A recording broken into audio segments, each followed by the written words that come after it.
The House will be in order. The chair lays before the House a communication from the Speaker. The Speaker's Rooms, Washington, D.C., December 1st, 2023. I hereby appoint the Honorable Ashley Henson to act as Speaker pro tempore on this day. Signed, Mike Johnson, Speaker of the House of Representatives. The prayer today will be offered by the guest chaplain, Pastor Jared Timberlake, Sandhill Christian Baptist Church from Wheelersburg, Ohio. Let us pray. Heavenly Father, we come to you today thankful for another day. We are thankful for your blessings and your love. God, I ask today that you would bring guidance to all of our representatives and elected officials.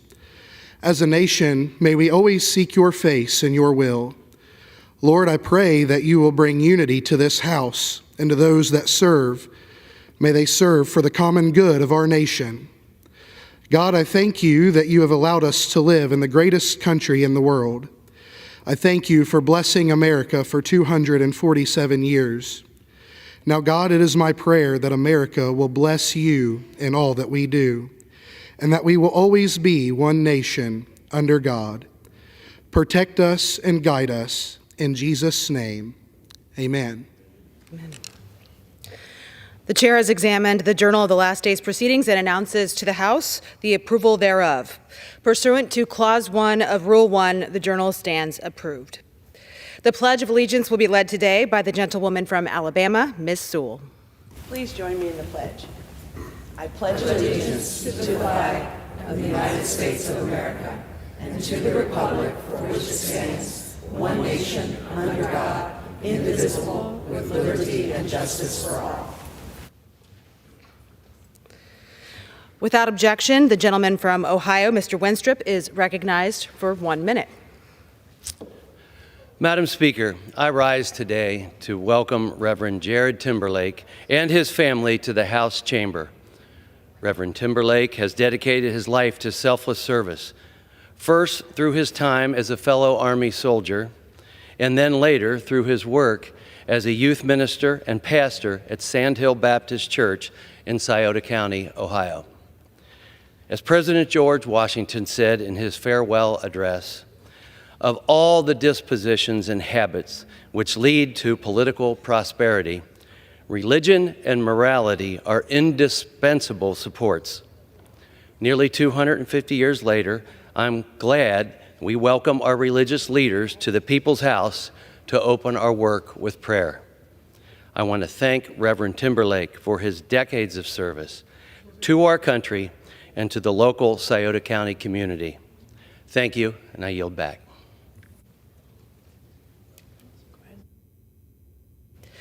The chair will entertain up to 5 further requests for 1-minute speeches on each side of the. What purpose does the gentleman from Virginia seek recognition? Requests permission to address the House for 1 minute. Without objection.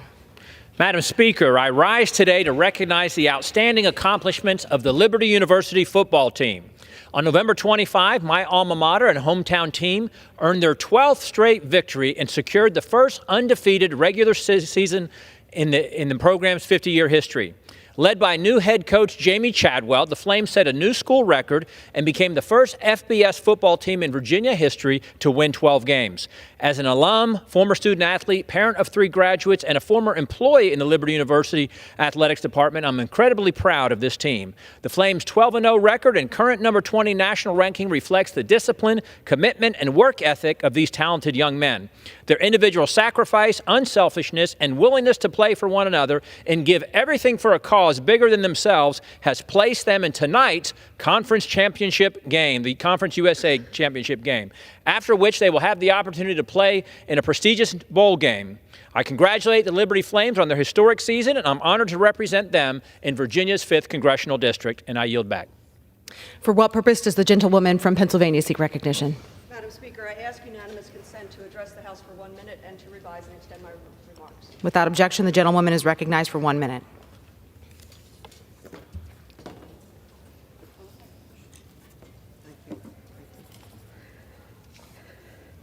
Madam Speaker, it is said that the Lord takes nothing out of season, And so in this season of Thanksgiving, I rise to give thanks for my big brother, Harry W. Dean. After 74 years of life filled with adventure, love, and laughs, my brother Harry died on November 20th. Harry was the second eldest of our 7 siblings, 5 boys and 2 girls, one for every day's grace, my parents proclaimed. We joked he was my mother's favorite. It turns out he was all of ours too. An exceptional athlete, a champion pole vaulter with a wicked fastball. He was effortlessly funny, a natural storyteller, king of the one-liner. Harry was a Navy veteran, a good cook, a fisherman, surfer, a boater, a collector of cool and not so cool cars.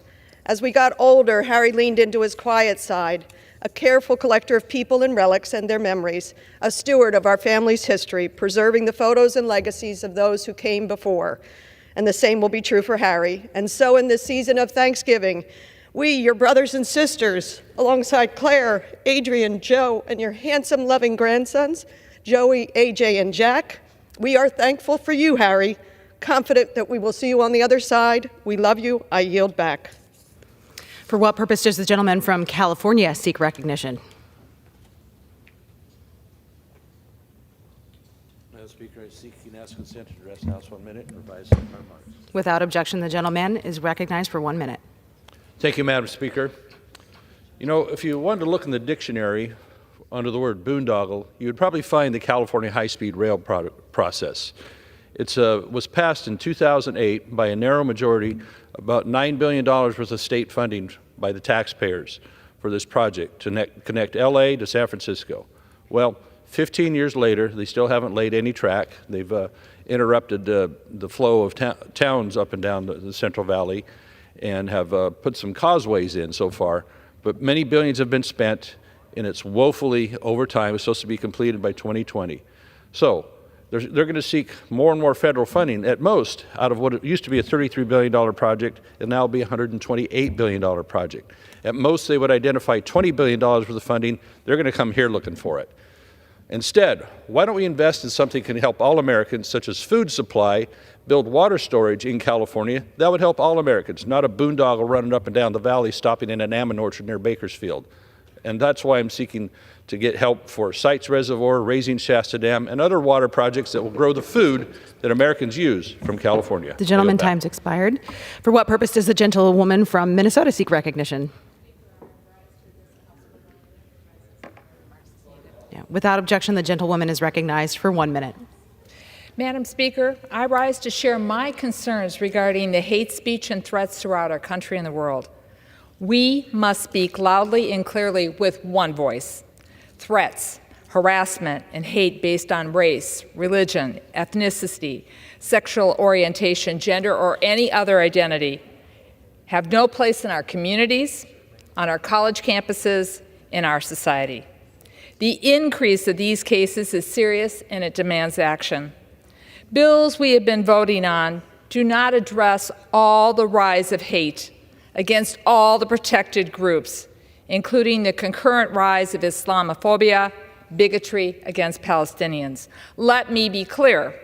I stand with our ally Israel, and I condemn the violence committed against the Israeli civilians by Hamas, and I speak out against anti-Semitism. But it's a glaring omission not to include other protected classes. We are missing an opportunity to condemn hate in all its forms. I remain steadfast in condemning hate speech and the violence it inspires, and I yield back. For what purpose does the gentleman from California seek recognition? Without objection, the gentleman is recognized for 1 minute.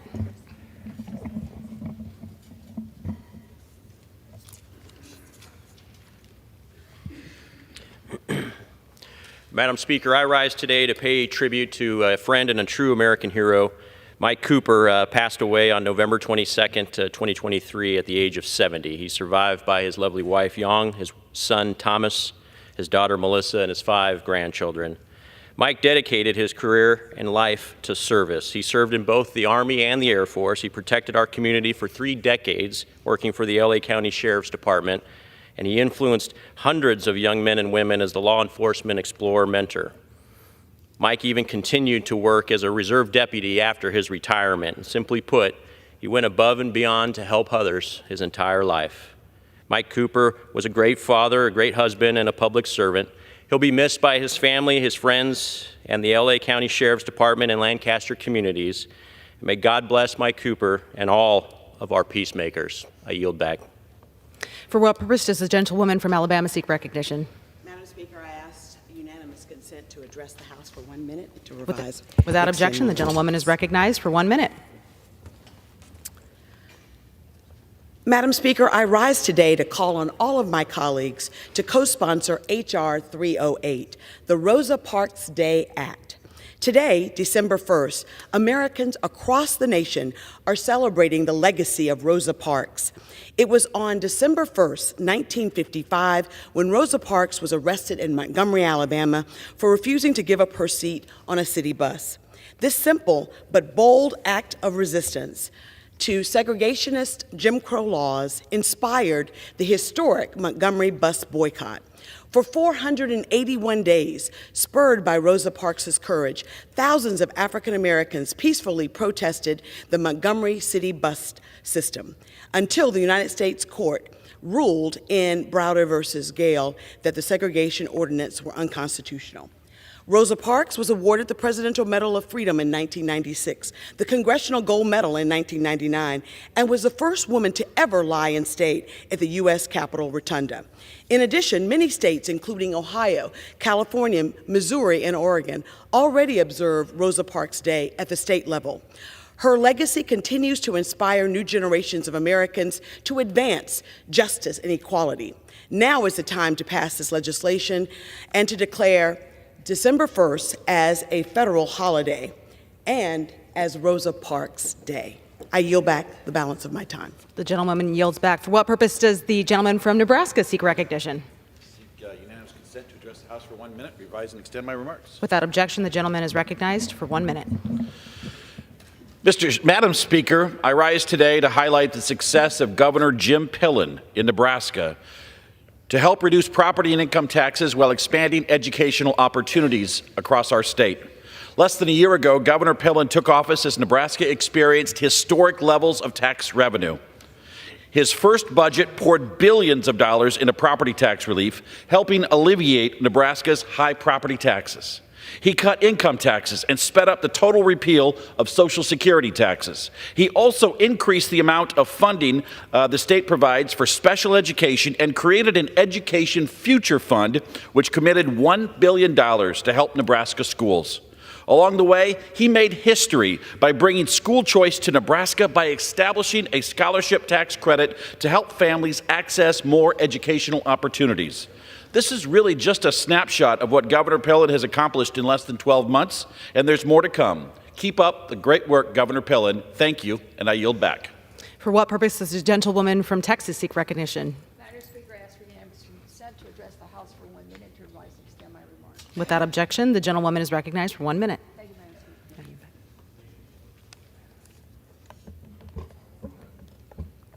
Speaker. Madam Speaker, I had the honor of hosting our Vice President, Kamala Harris, in my district as part of the Congressional Hispanic Caucus On the Road series just this week. Together with our caucus chair, Nanette Barragan, we delved into critical issues such as reproductive rights, mental health, gun violence, small businesses, and the challenges ahead impacting Latinos in Texas and across America. This visit also provided a platform to discuss the remarkable programs achieved under the leadership of the Biden-Harris administration, emphasizing the positive impact on our Latino community. As we reflect on the progress achieved, we are reminded that there is yet still so much work to do, and that every issue is a Latino issue. Our commitment to advancing the well-being of the Latino community remains steadfast, and we are determined to tackle the challenges ahead, putting people over politics. As I always say, sí se puede. Thank you, Madam Speaker, and I yield back. For what purpose does the gentleman from Georgia seek recognition? Madam Speaker, I'd like to address the House for 1 minute and maybe revise and extend my remarks. Without objection, the gentleman is recognized for 1 minute. Thank you. Madam Speaker, one of our colleagues recently asked what our House majority has been doing that we can campaign on, things we can take back to the American people. Well, in addition to Comer and Jordan exposing Biden's corruption, all committees have exposed federal agencies, keeping them in check. And it's not just here in D.C. We've been taking our hearings all over the country to learn what needs fixing from the American people. We've passed bills to unleash our energy sector, secure our border, and cut spending. We've sent bills over to the Senate to modernize federal agencies and reduce regulations. We've passed 7 of 12 appropriation bills that cut spending and rein in unelected bureaucracies. We would have had all 12 of our appropriations done by now if members would not stop making perfect the enemy of the good by taking down rules and then cutting the bills that cut spending. And to those that want to make more cuts, I do too, and we can work on that. Let's at least start by getting off the Pelosi budget and cut something. The gentleman's time. That's something we could campaign on, but only if we do that. Thank you, and I yield back. For what purpose does the gentlewoman from Virginia seek recognition? Madam Speaker, I ask unanimous consent to address the House for 1 minute and revise and extend my remarks. Without objection, the gentlewoman is recognized for 1 minute. Madam Speaker, I rise today to recognize the incredible service of John Shinholzer. Since 2004, John has served as the president and co-founder of the McShin Foundation, a substance use disorder recovery organization that provides life-saving resources to Virginians who are struggling with substance use disorder. These services range from medical detox to sober living, and from providing peer-to-peer mentorship to advocating for more support for reentry services in jails and in prison. John is a leader in this space, and he, from the day I first started in politics, wanted to make sure that helping those with substance use disorder was a priority of mine. Last year, John marked 40 years in recovery himself. He achieved sobriety while he was serving in the United States Marine Corps in 1982, and he never looked back. For decades, he has used his own story to empower others, to help them, to help their families, and to sustain their recoveries. He has treated substance use disorder as the illness that it is. And with his philosophy that substance use disorder is an illness, it is not a character flaw, he and his wife, Carol McDade, have reached tens of thousands of Virginians. They have saved lives and they have saved families. He might be retiring from leading the McShin Foundation, but I know that he is far, far, far from retired when it comes to making a difference in our community. On behalf of a grateful Commonwealth, on behalf of every person whose life he's impacted, including mine, I stand before the United States House of Representatives in thanking John Shinholzer for his lifelong mission of helping others and our nation. Madam Speaker, I yield back. For what purpose does the gentleman from Texas seek recognition?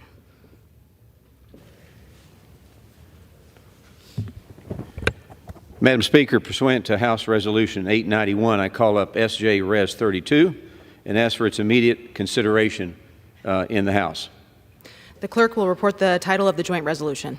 Senate Joint Resolution 32, Joint Resolution providing for congressional disapproval under Chapter 8 of Title 5 United States Code of the rules submitted by the Bureau of Consumer Financial Protection relating to small business lending under the Equal Credit Opportunity Act, Regulation B. Pursuant to House Resolution 891, the joint resolution is considered read. The joint resolution shall be debatable for 1 hour, equally divided and controlled by the chair and ranking minority member of the Committee on Financial Services or their respective designees. The gentleman from Texas, Mr. Williams, and the gentleman from California, Ms. Waters, will each control 30 minutes. The chair recognizes the gentleman from Texas. Madam Speaker, I ask unanimous consent that all members may have 5 legislative days in which to revise and extend their remarks and submit extraneous materials on the bill under consideration. Without objection. Madam Speaker, I yield myself such time as I may consume. The gentleman is recognized. Madam Speaker, I rise today in support of this joint resolution of disapproval. We must overturn the CFPB small business lending rule to ensure small businesses across America, who are the backbone of our country, have continued access to affordable credit to support and grow our economy. Access to affordable credit is key to ensuring communities across America remain vibrant. Unfortunately, the CFPB's small business lending rule undermines the goal of affordable and available credit, which I think we all should share. Here's why. First, the CFPB's rule is overly broad.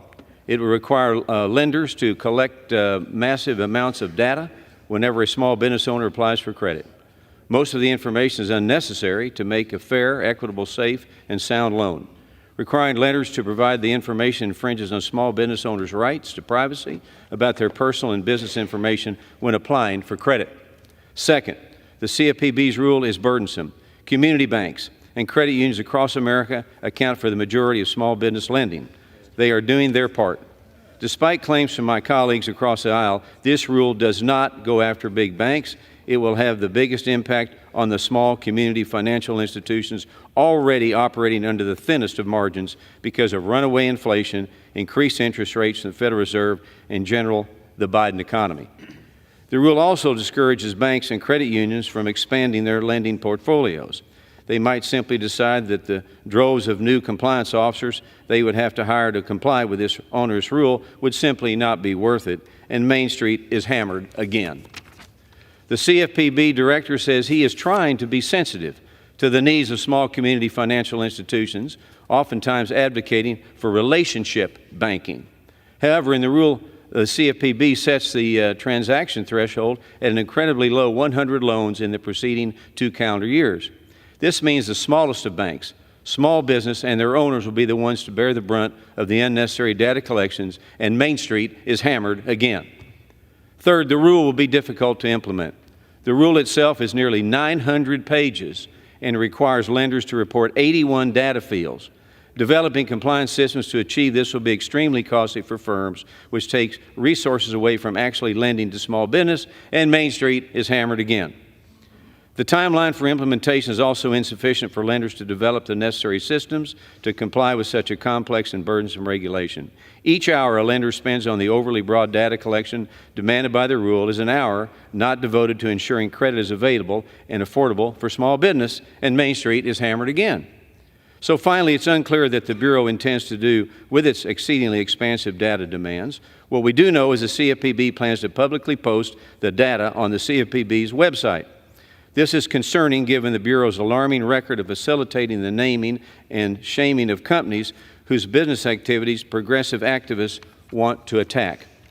Adding to the concerns of the CFPB's abysmal track record of protecting the highly sensitive data it already collects, and in fact, back in February of this year, there was a major unauthorized data breach by the CFPB employee, which included personally identifiable information and confidential supervisory information.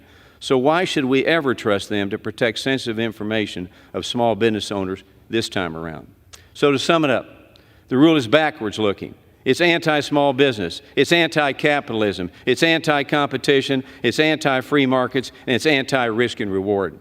It is critical that we pass this resolution to overturn this reckless CFPB rule to protect small business access to the credit needed to continue to innovate and grow our economy. And a new idea while we're at it, let's put people back to work again.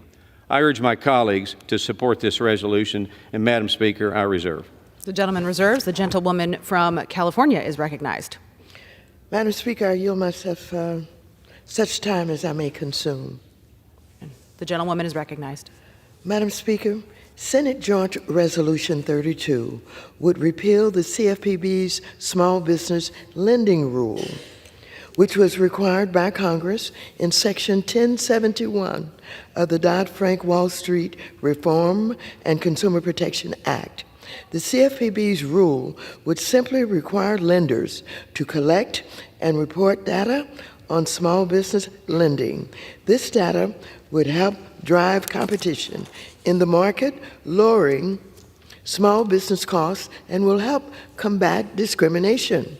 I worked closely with my colleague, Congresswoman Nydia Velázquez, who is the ranking member of the Small Business Committee, to ensure that this provision was included in the Dodd-Frank Act because we both knew how critical this data would be to helping small businesses. Access to capital is a key challenge that many small businesses face. For example, Goldman Sachs found that over 75% of small businesses they surveyed were concerned about access to capital. Research has also shown that minority, women, and LGBTQ plus owned businesses are more likely to be denied loans and pay steeper interest rates. Access to capital is an issue for many family farms who don't have the same access that larger agricultural corporations have. And yes, access to capital is an issue for our young people working in the gig economy, seeking to start a business of their own, but too often are told no by banks. Unfortunately, Section 1071 of Dodd-Frank was not implemented for 13 years. In fact, small business owners had to sue the CFPB under the Trump administration to force implementation of this rule. One of the small business owners who sued the CFPB was LaShonda Young, a black woman who founded Popcorn Haven, a small business selling gourmet popcorn in Waterloo, Iowa. Ms. Young explained that she was a victim of discriminatory lending practices, saying, and I quote, "In several instances, there was just blatant discrimination. In other cases, I found out about it later on. And it wasn't just me." She further explained, and I quote, "I had a regular hourly income. My personal expenses were pretty low, so it wasn't like I couldn't cash infuse from my personnel income if I needed to. My credit score was good, but I couldn't get what I needed. Enough of the disrespect. Enough with the blatant disrespect. When a bank says, we don't want your business for any good reason, why don't you move your account elsewhere? It was at that point, okay, something has to be done," end quote. The CFPB, under the leadership of a Trump appointee, settled the case and agreed to a court-supervised timeline, resulting in the final rule that the CFPB issued this year. Now that the CFPB's rule has been finalized after all of these years, so many other small businesses in Iowa, North Carolina, in Texas, in California, and all across the country will be able to reap the benefits of a more transparent lending marketplace that Ms. Young should have had. Specifically, the CFPB rule will allow small businesses to comparison shop between lenders and see how much other small businesses are being charged for their loans. This price transparency is essential to a competitive and fair marketplace. In designing the rule, the CFPB was mindful of its impact on community financial institutions. For example, the rule completely exempts lenders that originate fewer than 100 small business loans in each of the 2 preceding years. This fully exempts more than 80% of depository institutions, including 98% of credit unions. For lenders that originate more than 100 loans, they would have more than 2 years before they would need to begin to comply with the rule in 2026. Make no mistake, Senate Joint Resolution 32 is just another part of Republicans' relentless attack on the CFPB. They have erroneously claimed that the CFPB is unconstitutional and unaccountable, and have even gone so far as to attempt to eliminate the agency altogether. But our constituents disagree.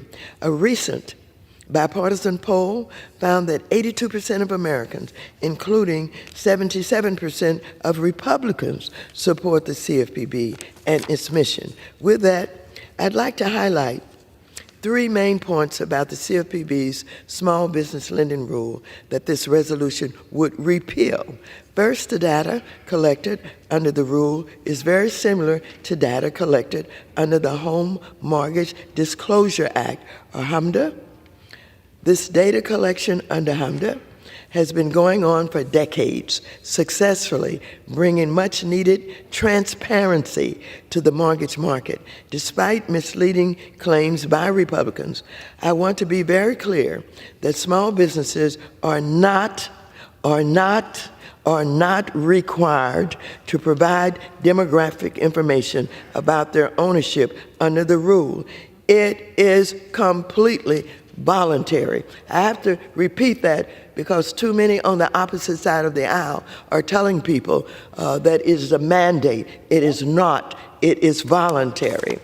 Second, this rule will help all small businesses thrive by providing greater transparency that will drive competition in the small business lending market, ultimately increasing access to credit and lowering interest rates for small businesses. Third, as I mentioned earlier, we have seen how HMDA data for mortgages have been instrumental to identifying discriminatory trends like modern-day redlining. The CFPB's rule would similarly help prevent discrimination in the small business lending market, giving our regulators and the public another tool to identify discriminatory trends. Many of us also recall the challenges that too many small businesses face during COVID-19 pandemic. Unfortunately, when Congress stepped in to provide relief through the Paycheck Protection Program, or PPP, the big banks that were tasked with implementing the program chose to prioritize their concierge clients, including some members of Congress, leaving small businesses, especially those owned by people of color, out in the cold. It is perhaps not a coincidence that the same big banks who misused PPP to the detriment of small businesses during the early stages of pandemic are now pushing for the passage of this Senate Joint Resolution 32 opposing the CFPB, which would help them continue to operate with a lack of transparency and avoid accountability. However, the big banks are alone in their support for this misguided resolution. In fact, more than 230 organizations representing small businesses, family farmers, community leaders, and others strongly oppose SJ Res 32. There's a lot of talk in Congress about how we love small businesses, how we support small businesses, but the proof of the pudding is in the eating. Therefore, I urge members on both sides of the aisle to actually do something to help small businesses. Stop talking about you support small businesses when you know they need access to capital that they don't have. And so we want to do something real for small businesses. If you do, vote down this harmful resolution. I reserve the balance of my time. The gentleman from Texas is recognized. Madam Speaker, I yield 1 minute to the gentlewoman, Ms. De La Cruz from the great state of Texas. The gentlewoman is recognized for 1 minute. I thank the gentleman for yielding. I rise today to express my strong support of SJ Resolution 32, a resolution disapproving of the CFPB's overreaching and burdensome rule under Section 1071 of the Dodd-Frank Act. This rule is nearly 900 pages long. It imposes onerous data collection requirements on small business lenders in places like South Texas. This regulatory overreach is not just impractical, it directly threatens the lifeline of America's economy, our great small businesses. Mom and pop shops are the backbone of our communities and need access to credit to grow and thrive.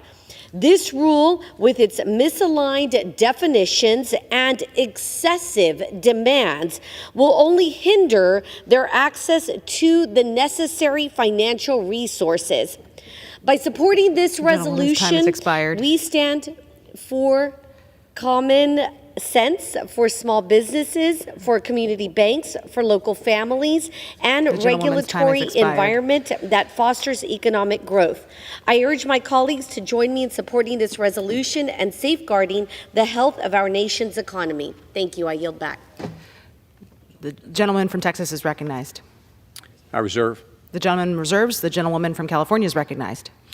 I now yield as much time as she may consume to the gentle lady from New York, Ms. Velasquez, who is a ranking member of the Small Business Committee, who's been working on the Small Business Committee for over 30 years and served as the chair before the last election, who's been fighting for small businesses all of her career. The gentlewoman is recognized. Thank you, Madam Speaker, and Ranking Member Waters for yielding. I rise today in strong opposition to this resolution. As one of the central architects of Section 1071, I understand better than most what this provision does and doesn't do. During my time as ranking member of Small Business Committee and a senior member of the Financial Services Committee, I have seen women and minority-owned small businesses struggle to access capital due to the lack of data and transparency related to small business lending. The scant data that does exist continues to show these businesses lack the same access to financing compared to white-owned firms. Section 1071 attempts to remedy this by requiring financial institutions to collect and report on the demographics of small business owners applying for financing. Doing so facilitates the enforcement of fair lending laws and identifies businesses and community development needs. Supporters of this resolution claim it will excessively burden smaller institutions. However, CFPB Director Chopra recently testified that approximately 2,000 banks will be exempted from the rule's reporting requirements. Others claim the rule is too intrusive. Yet safeguards like voluntary reporting, and you are going to hear time and again that this is a mandate. Even when I took the text in the markup and read it to the members, it's voluntary, it's not a mandate. And unique identifiers are included in the rule. Without this information, discriminatory lending will continue. When crafting this rule, the CFPB conducted considerable outreach to small firms and considered thousands of public comments from entrepreneurs. During a recent Small Business Committee hearing, we received testimony that this rule will help the market better address both the lack of access to affordable capital and the rise of irresponsible lending. No, I don't have time. It will allow lenders to help tailor their products and services to meet their borrower needs and spur additional investment in small businesses without creating another government program.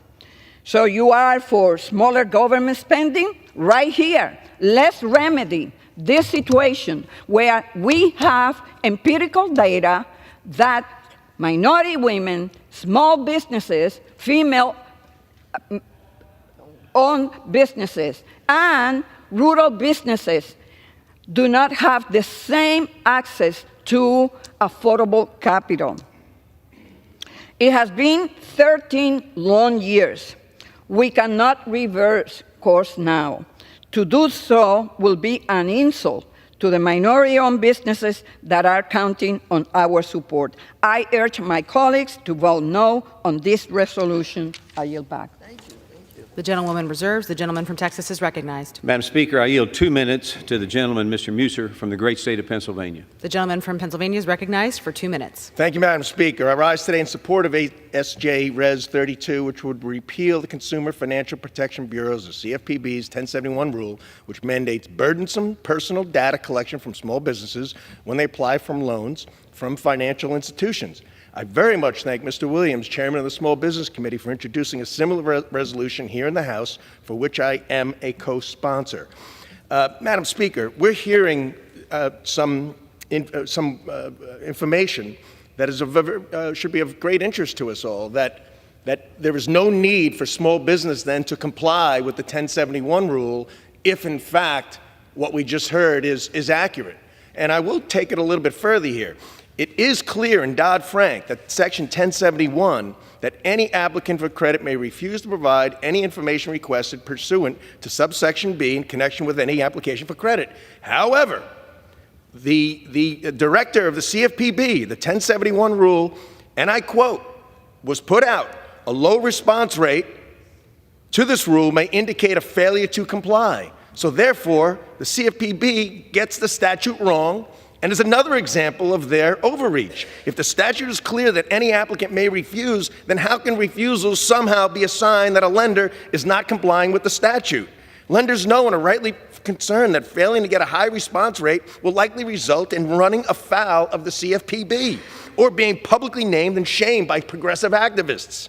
Regulating to generate fear among law-abiding businesses is terrible public policy, Madam Speaker. I urge us to be real here, to deal with the real world, to actually engage small businesses, as the CFP should do, along with consumers, along with homeowners, along with small businesses, and we need to support this resolution. And I urge all members of this House, as well as President Biden, to stand with small businesses. I yield back. The gentleman reserves. Reserve. The gentlewoman from California is recognized. I now yield 1 minute to the gentlewoman from Ohio, Mrs. Beatty, who is also the ranking member of the Subcommittee on National Security, Illicit Finance, and International Financial Institutions. The gentlewoman from Ohio is recognized for 1 minute. Thank you. I rise today in fierce opposition to this resolution of disapproval. For the record, a former, for decades, small business owners. Let me also thank Ranking Member Waters for clearly clarifying the language. The CFPB rule seeks to increase transparency in small business lending to increase competition, to lower borrowing costs for small businesses, to detect and deter lending discrimination, and create new lending opportunities, particularly for small businesses owned by women, by people of color, LGBTQ individuals, and rural business owners. This rulemaking is long overdue, as we've heard, by requiring lenders to provide information about loan applications, including whether they were approved or denied, as well as pricing data and applicant demographics. The rule will enhance accountability, which we talk about, and ensure the financial institutions are meeting the needs of the entire community. And wouldn't we want to know if we had a loan that was yield denied? an additional minute to the gentlewoman from Ohio. The gentlewoman can continue for 1 minute. And I think it's very important. I can't imagine any one of us applying for a loan and getting it denied that would not call that lender and say, tell me why my loan was denied. And that is a part of this, Madam Speaker. And lastly, this transparency will not only benefit small businesses, but also family farms, financial institutions, and the economy overall. I strongly recommend that we support this and go back and reread the language. I yield back. The gentlewoman from California reserves. The gentleman from Texas is recognized. I yield, Madam Speaker, I yield 4 minutes to the gentleman from the great state of Arkansas, Mr. Hill. The gentleman from Arkansas is recognized for 4 minutes. Thank you, Madam Speaker. Of course, I'll rise in favor of SJ Res 32, a joint resolution to disapprove this dumb idea from the CFPB. I'm proud to stand with our chairman of the Small Business Committee, who is a humble small businessman from Texas. And I know the ranking member of the full committee knows that Mr. Williams, being a humble small business person, knows how to borrow money, knows how to be turned down for a loan, have a loan accepted, and he knows that banks tell him and explain that to him. So I'm proud to stand here, and I think it's so interesting that I've heard from the opposition today, Madam Speaker, well, this is a voluntary thing. Well, if it's voluntary, then you should vote for this resolution because it's obviously unnecessary, because it's voluntary. And Mr. Muser makes a very good point, ranking member, because he says that a sign of, if a bank has constant small business lending where they don't report because every customer for that bank voluntarily said they don't want to provide that data, it will be a sign of noncompliance. The bank will be out of compliance. They'll be in trouble. They'll have an exam. They'll fail that exam. And this rule, Madam Speaker, is not the right approach. I've spent 30 years of my 40-year career lending money to small businesses, raising equity capital for small businesses. We want every loan we can make, and the bank made. We're in the business to make loans. We're not in the business to turn down loans. We want them for black people, white people, LGBTQ people, all people. Banking in our bank, helping us make a profit, helping us serve the community. This is overdoing bureaucracy. It's applying a set of rules to collect a bunch of data that's not going to make small business loans more affordable or more available in this country. It's not. And so Republicans are standing here and in the Senate, and Democrats in the Senate voted for this resolution, Madam Speaker. They know this is governmental overreach. It shouldn't be imposed on the private sector. It's going to hurt small business, raise the cost of small business. And this body stands on the side of those community lenders and those borrowers who want available capital at a reasonable cost to bring their idea, their dream to life. And so 5 Democratic senators joined with Republicans to say, bad idea, send it back to the drawing board. We're standing on this side of the aisle, asking our friends on the other side of the aisle, bad idea, send it back to the drawing board. I encourage my colleagues to vote yes for this resolution. I yield back the balance of my time. The gentleman yields. The gentleman from Texas reserves. The gentlewoman from California is recognized. Thank you very much, Madam Chair. Let me just say to the gentleman, your arguments show that you're here to support the big banks who do not want small business in the banks. They don't want to be bothered. As a matter of fact, you try to convince that it is not voluntary. It is voluntary. They're asked, do you want to give this information? So it is voluntary, and you can't get away from that.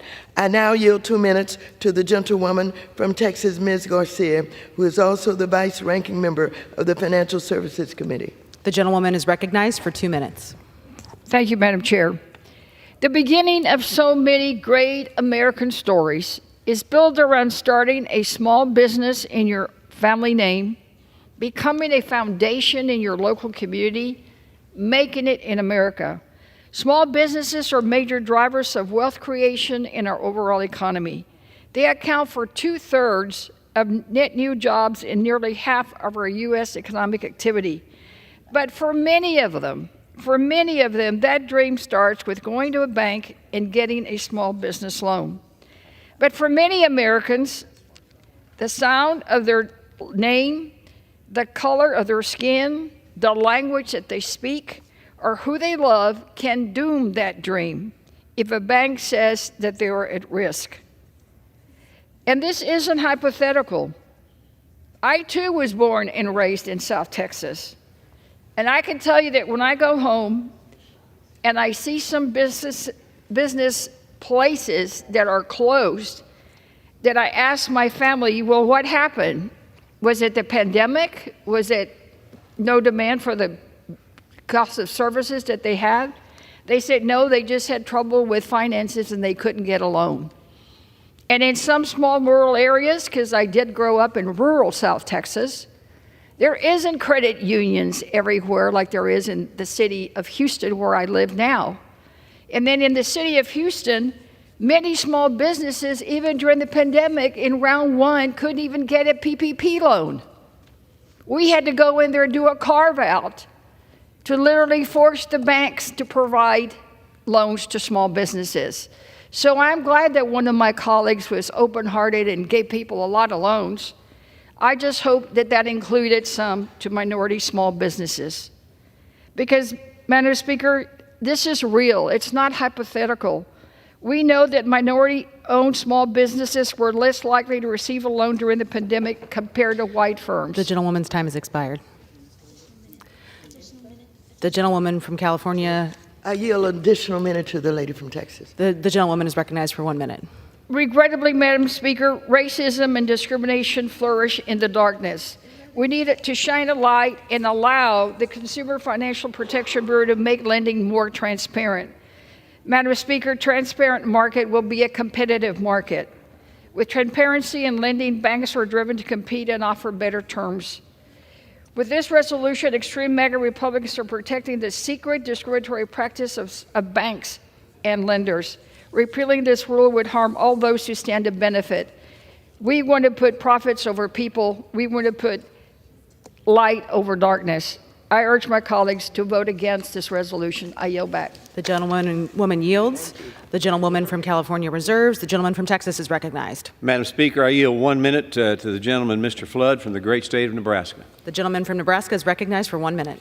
Thank you, Madam Speaker. Thank you, Mr. Chair. I rise in support of Senate Joint Resolution 32, providing congressional disapproval to the CFPB's Small Business Data Collection Rule.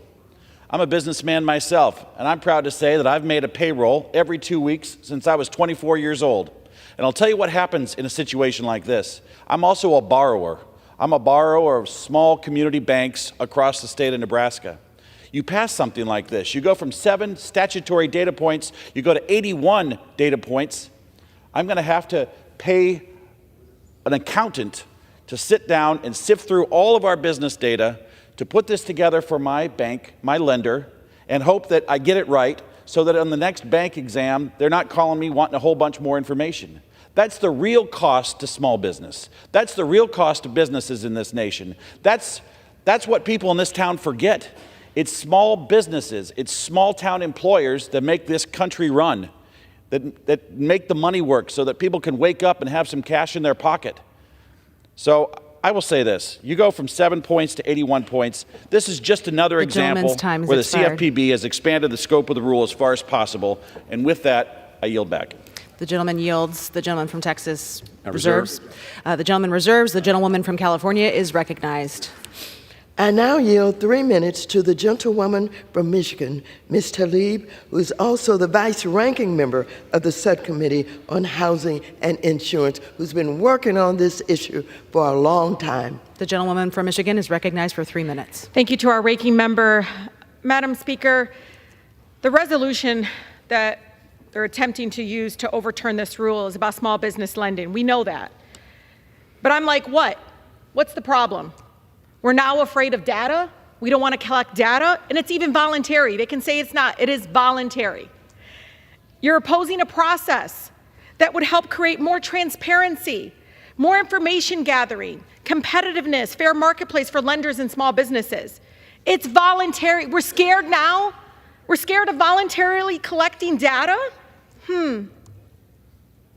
Section 1071, note, we all know, allows lenders to collect and report lending data, including voluntarily self-reported by business owners. This rule does help small businesses, and I'm going to give you some examples, particularly those owned by women, people of color. We're even going to collect data, especially in my district of veterans, many of them Black men and women who have started businesses after they served our country. They all are lacking access to credit that they need to build up their businesses. Study after study have documented that small business owners, especially the small business owners in my district, continue to face discriminatory practices by banks. We already know for a fact that Black-owned businesses are less likely to obtain financing and offer small loans. Section 1071 will make it easier to eliminate such practices and enforce our fair lending laws. Again, to enforce our fair lending laws. Maybe that's why. Maybe that's why the banks are crying about this voluntary process. They're scared. Why? Had the CFPB small business lending rule been in place during the Paycheck Protection Program, Madam Chair, the transparency required by this rule would likely have reduced the racial disparity in lending outcomes that we saw.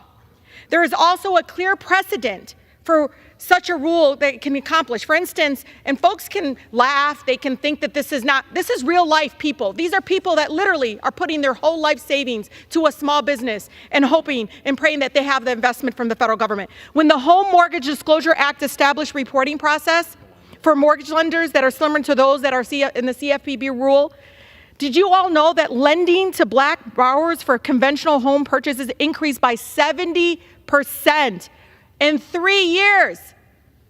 In 3 years, we increased Black homeownership. All Americans, not just some, deserve access and fairness, especially when we continue to bail out these banks for a continued failure in their discriminatory practices.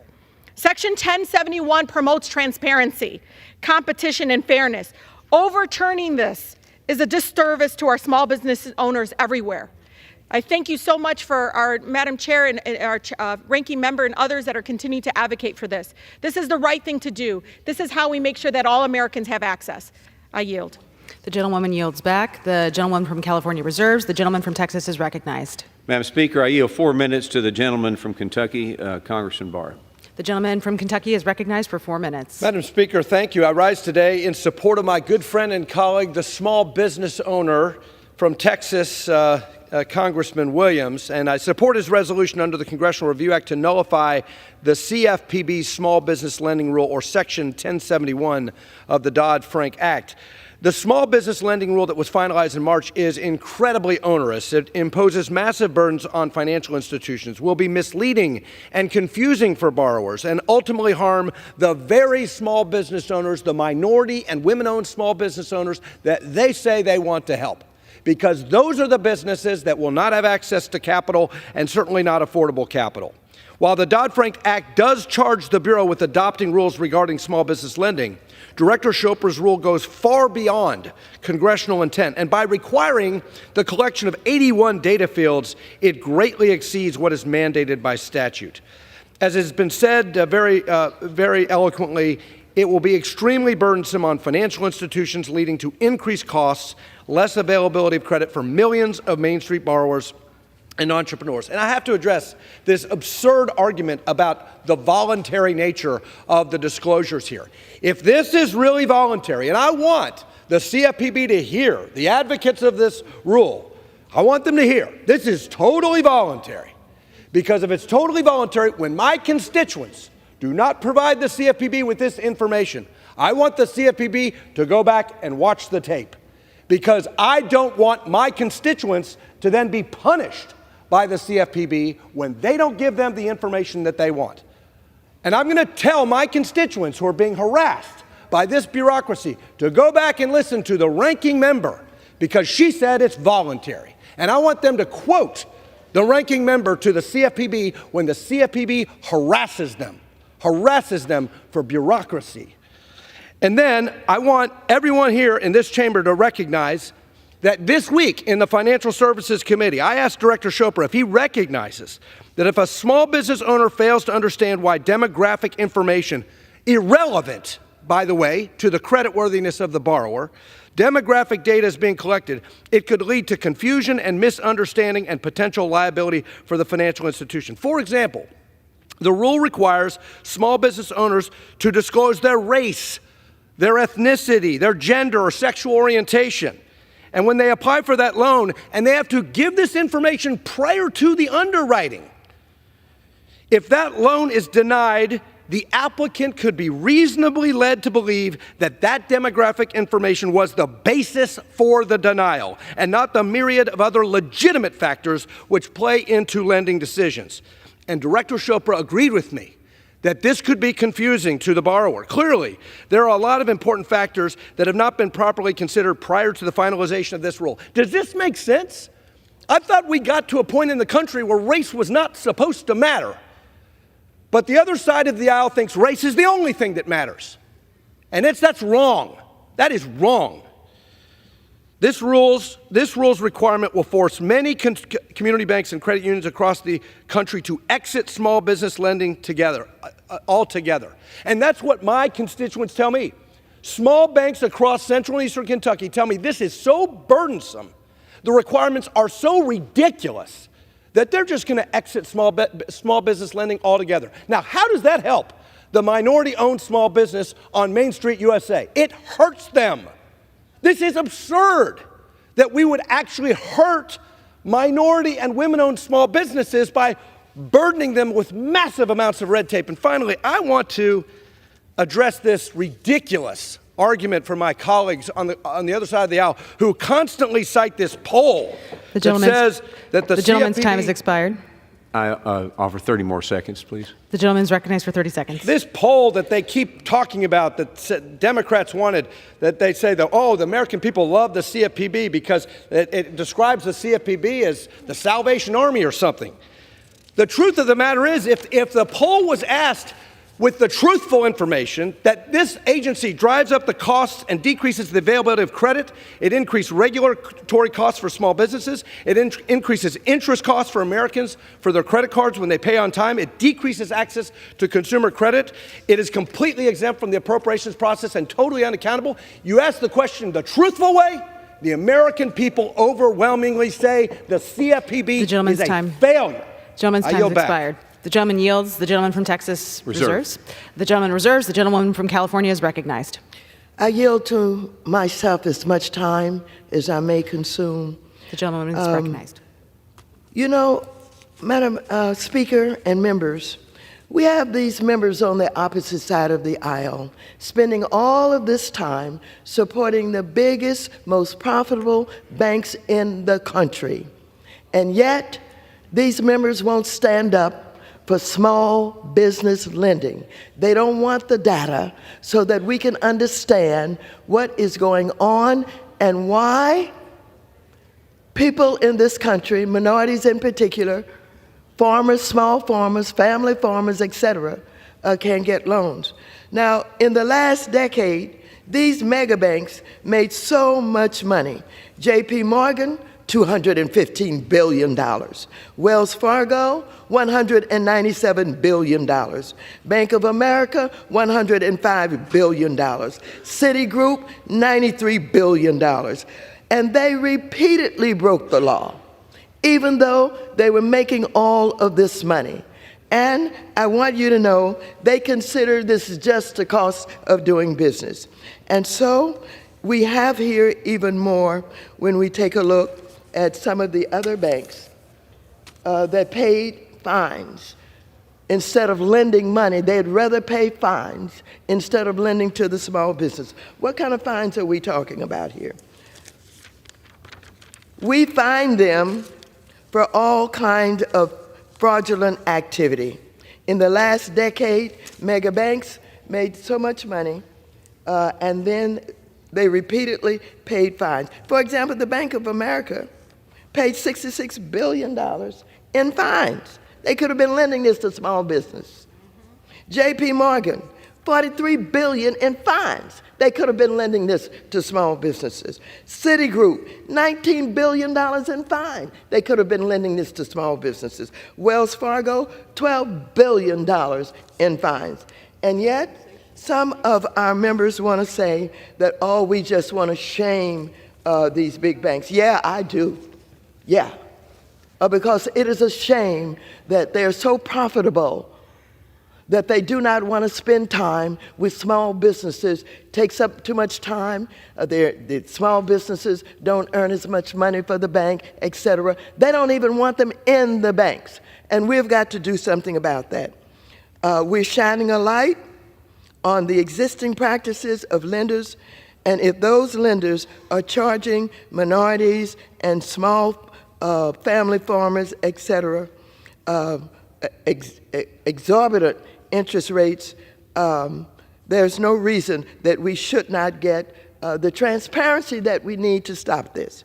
Now, you know, I tell you, one of the reasons you hear us being so passionate over here is because the big banks don't need you to defend them. They don't need you to stand up for them. You should be putting your time and effort into what you can do about the small. Now, I'm not going to go into a lot of information. We have members on the opposite side of the aisle who felt they needed capital. And so when we did PPP, they came to the government competing with real small businesses that could not get capital. And not only did they take out the money, they have been forgiven for it. They didn't have to pay it back. I'm not going to talk about everybody, but I am going to mention Marjorie Taylor Greene because she's everywhere talking about everybody, claiming she's for small business. She took out $180,000 and she's been forgiven. I'm not going to talk about the rest of them, some of my friends over there, but I got a whole list of members on the opposite side of the aisle who took out PPP money, didn't need it. Some of them are as rich as cream. They took this money and they're not paying it back.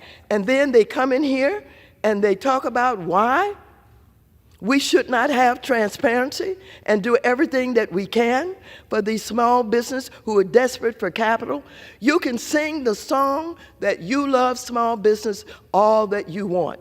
You can have the small business Saturday with a big fake kind of operation on small business lending in your community on Small Business Saturday. But it doesn't do any good if they don't get the capital. They need the money. They need to be treated fairly. And so, yeah, I want to shame the big banks. I want to shame them. You have one of these banks who even took out false accounts, made up accounts, and we had to stop them. We fined them, but you know what? They're too big to fail. And they keep doing what we are finding them about. And so with that, I reserve the balance of my time. The gentlewoman from California reserves. The gentleman from Texas is recognized. Madam Speaker, I yield 1 minute to the chairman of the Financial Services Committee, Mr. McHenry, from the great state of North Carolina. The gentleman from North Carolina is recognized for 1 minute. Thank you, Madam Speaker. Small businesses are the lifeblood of the American economy. When you burden small business, you limit job growth. You limit economic gain. You limit economic opportunity. You limit American growth. With more regulation on businesses, it drives up the cost of doing business. I want to commend the chair of the Small Business Committee for this resolution that we have on the House floor today that is in support of American small business. This resolution would stop the CFPB's small business data collection rule, which is onerous, overly complex, and difficult to implement, but all American businesses would be burdened by it. And disproportionately, the small businesses that create most of the jobs in America. This rule would stifle American businesses' access to affordable credit, and it will facilitate the naming and shaming of lenders whose business practices are legal, non-discriminatory, and safe and sound. But the progressive activists on the left want to use that database so they can call out the things that they don't like for political activism. I don't think that's responsible. I don't think that's in the interest of the American economy, and it surely is not in the interest of consumer protection. Let's support this resolution. Let's oppose the rule. Let's support small business. Yields back. The gentleman from Texas is recognized. Reserve. The gentleman reserves. The gentlewoman from California is recognized. I continue to yield to myself as much time as I may consume. And yes, I'm a political activist. I'm an activist for the people who send us here to represent them. I'm an activist for the least of these. I'm an activist for small business. I'm an activist for veterans. I'm an activist for children. I'm an activist for education, for better health care, and I'm very proud of it. But I tell you, it is shameful for us to continue to be dominated and controlled by the biggest banks in America, taking time on the floor of the People's House to defend them and to vote against the very people who send you to this House to represent them. It is absolutely shameful. And ladies and gentlemen, it is time to get out from under the influence and the control of the biggest banks in America and stand up for the people who really need to make these banks do what they should be doing, rather than saying, no, we're not going to comply with the law. And yes, we will pay the fines because we are rich. We have so much money we can do that. And so I could reserve the balance of my time. The gentlewoman reserves. The gentleman from Texas is recognized. I request the balance of time for each side. The gentleman from Texas has 13 and a half minutes. The gentlewoman from California has 3.5 minutes. Okay. Madam Speaker, I yield 2 minutes to the gentlewoman, Ms. Kim, from the great state of California. The gentlewoman from California is recognized for 2 minutes. Thank you. I rise in strong support of SJ Resolution 32. This is a CRA resolution to rescind the CFPB's final rule implementing Section 1071 of the Dodd-Frank. I thank Chairman Williams and Senator Kennedy for their leadership to rescind the CFPB's harmful proposal. The rule is nearly 900 pages and requires lenders to report 81 data fields. If the CFPB's proposal is enacted, small financial institutions will be forced to devote more of their time to comply with burdensome regulations rather than focusing on providing loans for small business owners. With credit tightening for small businesses due to persistent inflation, higher interest rates, and an uncertain economic environment, the CFPB Section 1071 rule would impose higher costs for small businesses and lead to a decrease in lending to small, minority-owned, women-owned businesses. Earlier this year, the CFPB suffered a major data breach when an employee forwarded consumer information of more than 250,000 to a personal email account. So how can we trust the CFPB to properly manage the collection of additional data when it cannot efficiently safeguard existing data? So I would urge Director Chopra to go back to the drawing board on Section 1071 and issue a rule that gets it right without punishing small banks and small credit unions with higher compliance costs and burdensome requirements. I strongly urge my colleagues to support this resolution and access to credit for small businesses by voting in favor of this resolution. With that, I yield the balance of my time. Gentlewoman yields. The gentleman from Texas is recognized. Reserve. The gentleman reserves. The gentlewoman from California is recognized. I continue to reserve the balance of my time. The gentlewoman reserves. The gentleman from Texas is recognized. Madam Speaker, I have no further speakers and am prepared to close. I reserve. The gentleman reserves. The gentlewoman from California is recognized to close. Or you can do the closing. This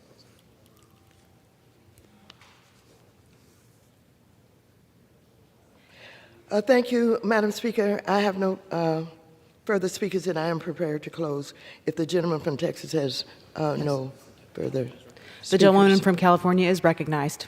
I yield myself the balance of the time. When we started this debate, I mentioned Rashonda Young, who happens to be a young black woman from Waterloo who had many challenges getting a small business loan and sued the CFPB to complete the Section 1071 rule. After CFPB settled the case with her, Ms. Young said, and I quote, "I'm just humbled to be part of the process. Sometimes we feel so small, but this is one of those things that shows if we're willing to speak up, we actually can make a difference." End of quote. Ms. Young has since sold her business and is now working with other investors to try and open up the first minority bank in Iowa with the goal of being certified as a CDFI, offering the kind of small business loans to others that she had such a time obtaining. And let me just tell you something. We support CDFIs, the Community Development Financial Institutions. And why do we support them? Because they could not get loans from the banks in America. And so here we are, the taxpayers, further trying to help small businesses by supporting these Community Development Financial Institutions. They were developed because small businesses couldn't get loans.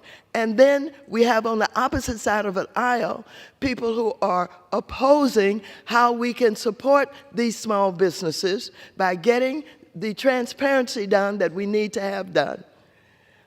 They would rather support the biggest banks in America and have the taxpayers try to do something about small businesses with CDFIs than give their small business an opportunity. I want to tell you, I don't know how they're going to vote on the other side, but this issue is not going to go away. And I want to tell you that the constituents are going to learn in this country who's supporting small businesses. All of this talk and this rhetoric about I love small businesses, I support small business, will not continue to work. The fact of the matter is small businesses are shutting down. They are closing because they don't have access to capital. And so for all of those members on the opposite side of the aisle who took out PPP loans that have been forgiven, you ought to be ashamed, and you ought to not oppose the CFPB from trying to protect these small banks as the courts have told them to do. And so with that, Madam Chair, there's a lot more that can be said. We're going to continue to unveil this information about who is simply spouting rhetoric and who is actually doing something for small businesses. It is unfortunate that we have to fight this hard.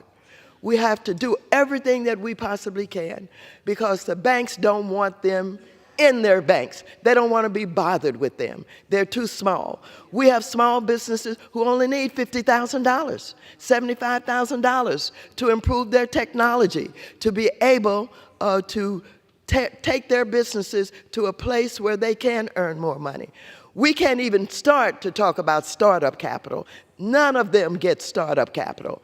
If they're able to convince anybody for a little capital to expand their businesses, they will do that. But otherwise, small businesses do not have the support of the Republicans in the House of Representatives. The gentlewoman's time has expired. As it is seen here today.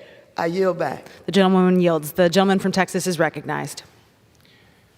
Thank you, Madam Speaker. And as my colleagues and I have stated today, my biggest fear is that many lenders may decide to fully exit small business lending due to the overly burdensome collection requirements, or because they just don't want to put their small business customers in an uncomfortable situation. I do not believe this is the outcome Congress or the CFPB intend with implementation of this section of Dodd-Frank. However, I know, as a small business owner myself, if this rule goes into effect, it will not bode well for small businesses seeking the credit needed to grow and support their communities. That's the bottom line. And we need to help small businesses. We need to help them not only create jobs, but to create net worth among their employees. So I urge my colleagues to support this resolution. And Madam Speaker, I yield back the balance of my time. The gentleman yields. All time for debate has expired. Pursuant to the rule, the previous question is ordered on the joint resolution. The question is on the third reading of the joint resolution. Those in favor say aye. Those opposed say no. The ayes have it. Third reading. Joint resolution providing for congressional disapproval under Chapter 8 of Title 5 United States Code of the rule submitted by the Bureau of Consumer Financial Protection relating to small business lending under the Equal Credit Opportunity Act, Regulation B. The question is on passage of the joint resolution. All those in favor say aye. Those opposed say no. In the opinion of the chair, the ayes have it.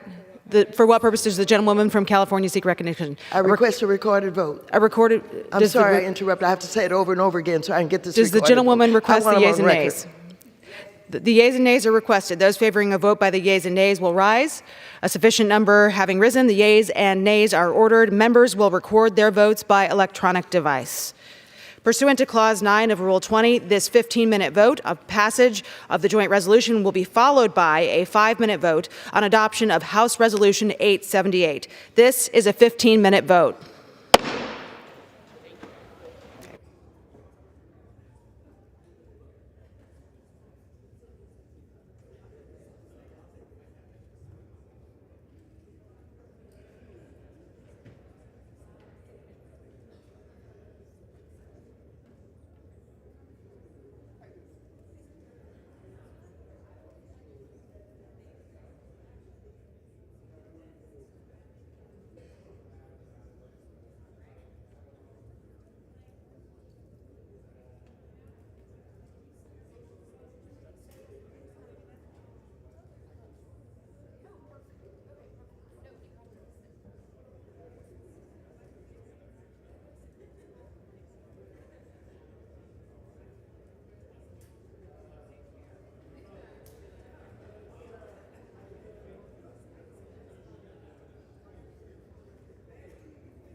On this vote, the yeas are 221, the nays are 202. There are one voting present. The joint resolution is passed without objection. The motion to consider is laid on the table.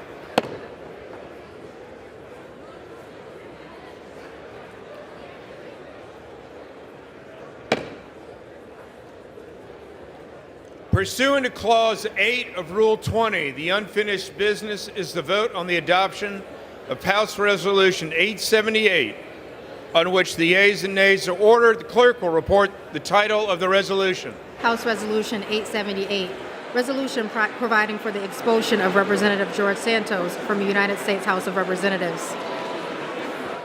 The question is on the adoption of the resolution.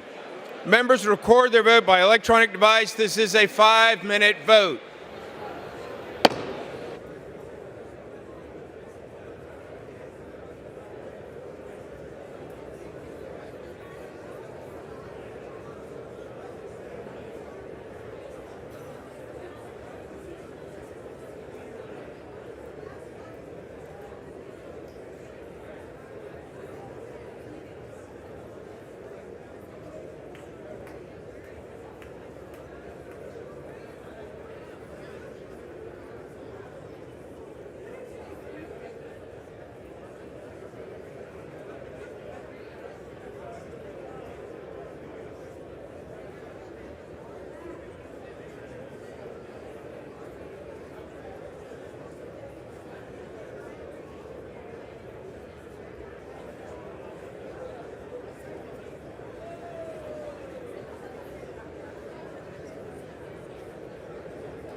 members voted?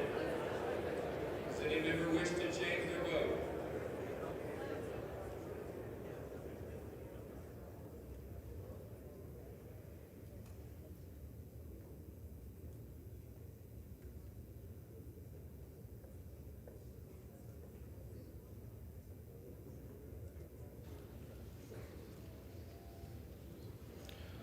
On this vote, the yeas are 311, the nays are 114, with 2 recorded as present. 2/3 voting in the affirmative, the resolution is adopted, and a motion to reconsider is laid upon the table. The clerk will notify the governor of the state of New York of the action of the House. Under Clause 5D of Rule 20, the chair announces to the House that in light of the expulsion of the gentleman from New York, Mr. Santos, the whole number of the House is now 434.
For what purpose does the gentleman from Chris of New Jersey seek the floor? Mr. Speaker, I ask unanimous consent that when the House adjourns today, it adjourn to meet on Monday next, when it shall convene at noon for morning hour debate and 2 p.m. for legislative business.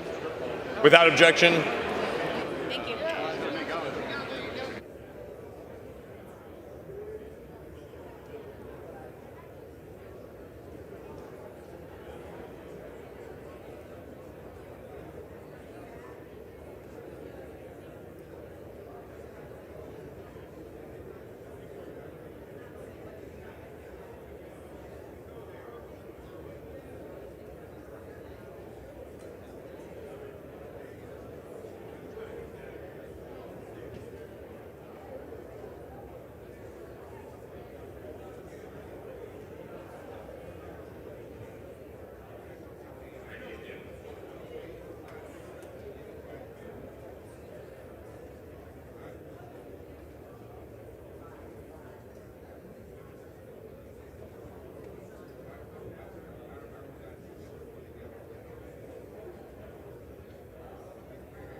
The House will be in order.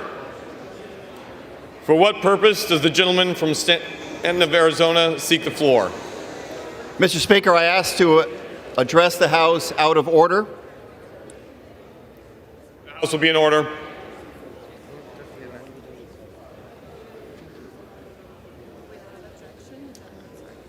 Without objection, the gentleman is recognized. Mr. Speaker, this morning we lost one of our greatest Americans. And today I rise along with my colleagues representing all of Arizona, Republicans and Democrats alike, to honor the life and legacy of the most influential Arizonan in history, Justice Sandra Day O'Connor, who passed away this morning at the age of 93. Justice O'Connor spent her life breaking down barriers in pursuit of a more just society. She blazed every trail she set foot on, defying the odds stacked against women in the legal profession to rise to become Arizona's Assistant Attorney General, our first female majority leader in the state Senate, a Maricopa County Superior Court judge, and ultimately the first female justice on the United States Supreme Court. She brought her Arizona brand of pragmatism and independence with her to the Supreme Court and was often the swing vote on deeply consequential decisions. In the years since her retirement from the Supreme Court, I've admired her steadfast commitment to preserving our democracy through objective, fact-based, and collaborative civil discourse, through her creation of the Sandra Day O'Connor Institute, and of course through the Sandra Day O'Connor College of Law at Arizona State University. Her work will inspire future generations to follow her example to become engaged and thoughtful civil participants. And with that, I want to yield time to my colleague, Representative Debbie Lesko. Thank you, Greg. And thank you, colleagues, for standing in respect of a great woman. Not only a great woman for Arizona, but a great woman and trailblazer for all of American and all women across America. As was said, she was the first woman majority leader to serve in the Arizona Senate. She went on to be the first woman to serve as a Supreme Court justice. She stood up for truth. She stood up for justice. She's not only a wonderful woman and a representative of Arizona, but a wonderful American. And we are saddened by her passing, but she set the trail for all of us women. She was a great Republican, a great American, and we praise her each and every day. With that, I ask the House to join me in a moment of silence.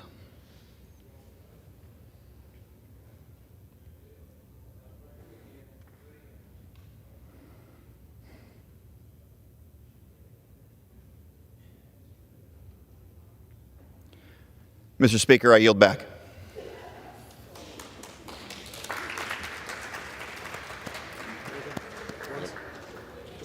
Okay.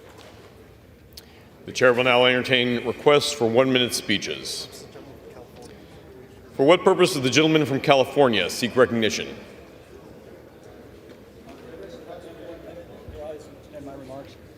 You are in order. Without objection, the gentleman is recognized for 1 minute. Mr. Speaker, I rise to wish a happy 100th birthday to Ruth Sellers of Mariposa, although the general consensus around town is she's really in her mid-50s. But skeptical or not, the town's going to celebrate with her tomorrow, and from our nation's capital, I want to join them to express our love and respect. An Army brat, she spent her youth in pre-war China and the Philippines. In the war, when she wasn't Rosie the Riveter at the Newport shipyard, she was a USO volunteer where she met her husband, Earl. After a successful career at IBM, she retired to Mariposa in 1986 and has since been a terrifyingly inexhaustible force of nature in so many community endeavors it would take an hour to catalog. She'll be celebrating many more birthdays in the years ahead, and Mariposa will be better for it. So happy birthday, Ruth.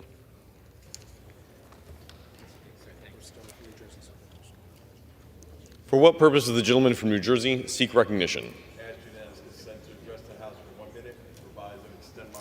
Without objection, the gentleman is recognized for 1 minute.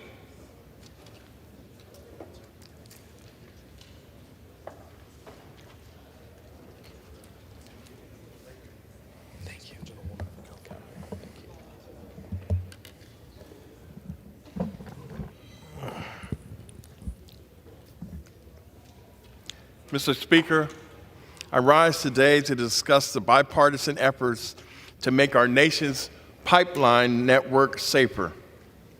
Recently, the House Committee on Transportation and Infrastructure introduced the Promoting Innovation in Pipeline Efficiency and Safety, or PIPES Act of 2023. This bill will help secure $2.6 million miles of pipelines that carry natural gas and petroleum to communities nationwide.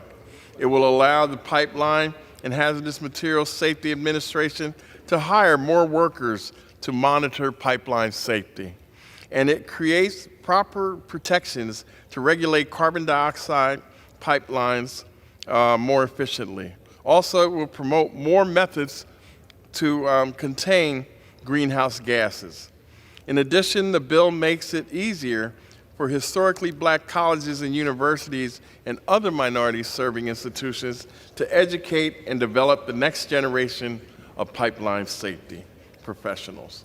As a ranking member of Railroads, Pipelines, and Hazardous Materials Subcommittee, I applaud my colleagues for both parties for creating a bill that works for the American people. And with that, I yield back. For what purpose does the gentlewoman from California seek recognition? Mr. Speaker, I rise to address the House for 1 minute and revise and extend my remarks. Without objection, the gentlewoman is recognized for 1 minute. Thank you. Under current law, American seniors who defer enrollment in Medicare may find themselves hit with higher fees due to late enrollment charges. Permanently raising seniors' healthcare premium for delaying Medicare enrollment only hurts seniors who are already struggling on fixed income. That is why I helped introduce the Medicare Economic Security Solutions Act. This is a bipartisan bill to cap these fees and address red tape for seniors enrolling in Medicare. As someone who's approaching the eligibility age myself, believe it or not, protecting the benefits our seniors have earned is personal to me. I'm proud to help lead this bipartisan and common sense bill that would lower costs for my constituents. I urge my colleagues to join me on this bill, and I yield back. For what purpose does the gentleman from Florida seek recognition? Mr. Speaker, I seek unanimous consent to address the House for 1 minute to revise and extend my remarks. Without objection, the gentleman is recognized for 1 minute. Mr. Speaker, I rise today to celebrate and honor one of Orlando's legends, the first black man hired to teach at Winter Park High School, the first black administrator at Rollins College, the first black man from Orlando who was elected to the state legislature since Reconstruction, the first black chairman of the Orange County Democratic Executive Committee, and the first black legislator to pass 2 constitutional amendments, Dr. Alzo J. Reddick. A son of Central Florida, Dr. Reddick has been a tried and true tireless leader for our Orlando community, and importantly, for the advancement of our black and brown people and folks across the entire country. He was on the forefront of the fight to uplift the working class and poor folks of our community, to extend educational opportunities to students from all walks of life, and to create a world where our community knows peace, equity, and equality.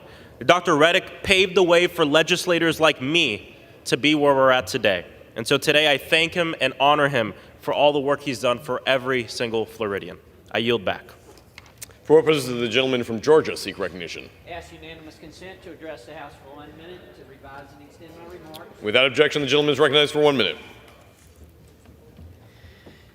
Mr. Speaker, I rise today to congratulate William Lou Reed on being named Rincon's new fire chief.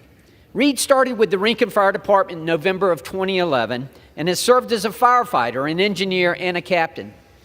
Lou was appointed to be the Rincon Fire Chief September 11th after having led the department on an interim basis for 20 months.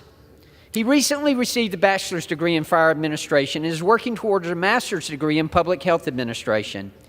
As the new chief, he has already created goals to reduce the number of fires and fire-related deaths by analyzing response data, providing safety education programs to residents, and enforcing state and local fire prevention codes.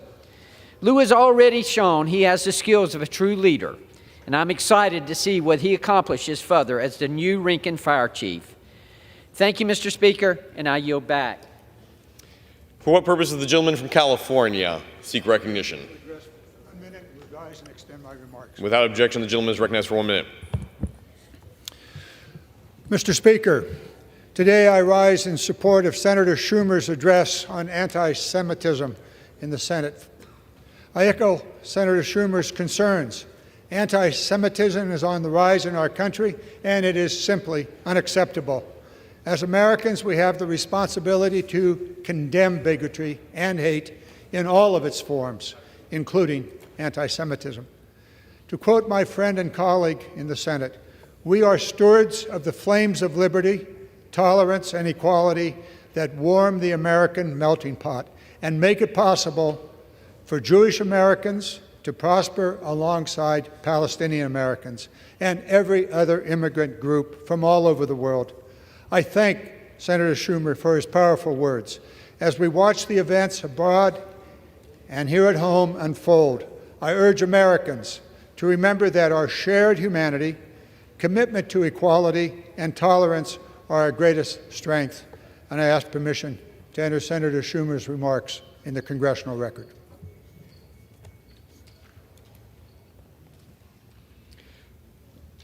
For what purpose does the gentleman from Pennsylvania seek recognition? Speaker, request unanimous consent to address the House for 1 minute and revise my remarks. Without objection, the gentleman is recognized for 1 minute. Thank you, Mr. Speaker. Mr. Speaker, I rise today to recognize Warren County native Kit Sikelski for her success on Jeopardy! In 2021, Kit won 3 games, taking home nearly $40,000.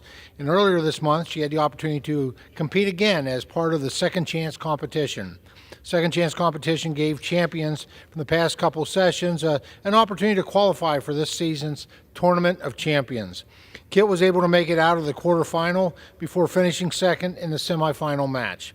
While she was unable to move forward in the competition, Kit earned the elusive Jeopardy! Champion title. Congratulations on this special achievement. Thank you, Mr. Speaker, and I yield back the balance of my time. For what purpose does the gentleman from Michigan seek recognition? Speaker, I ask for unanimous consent to address the House and extend my. Without objection, the gentleman is recognized for 1 minute.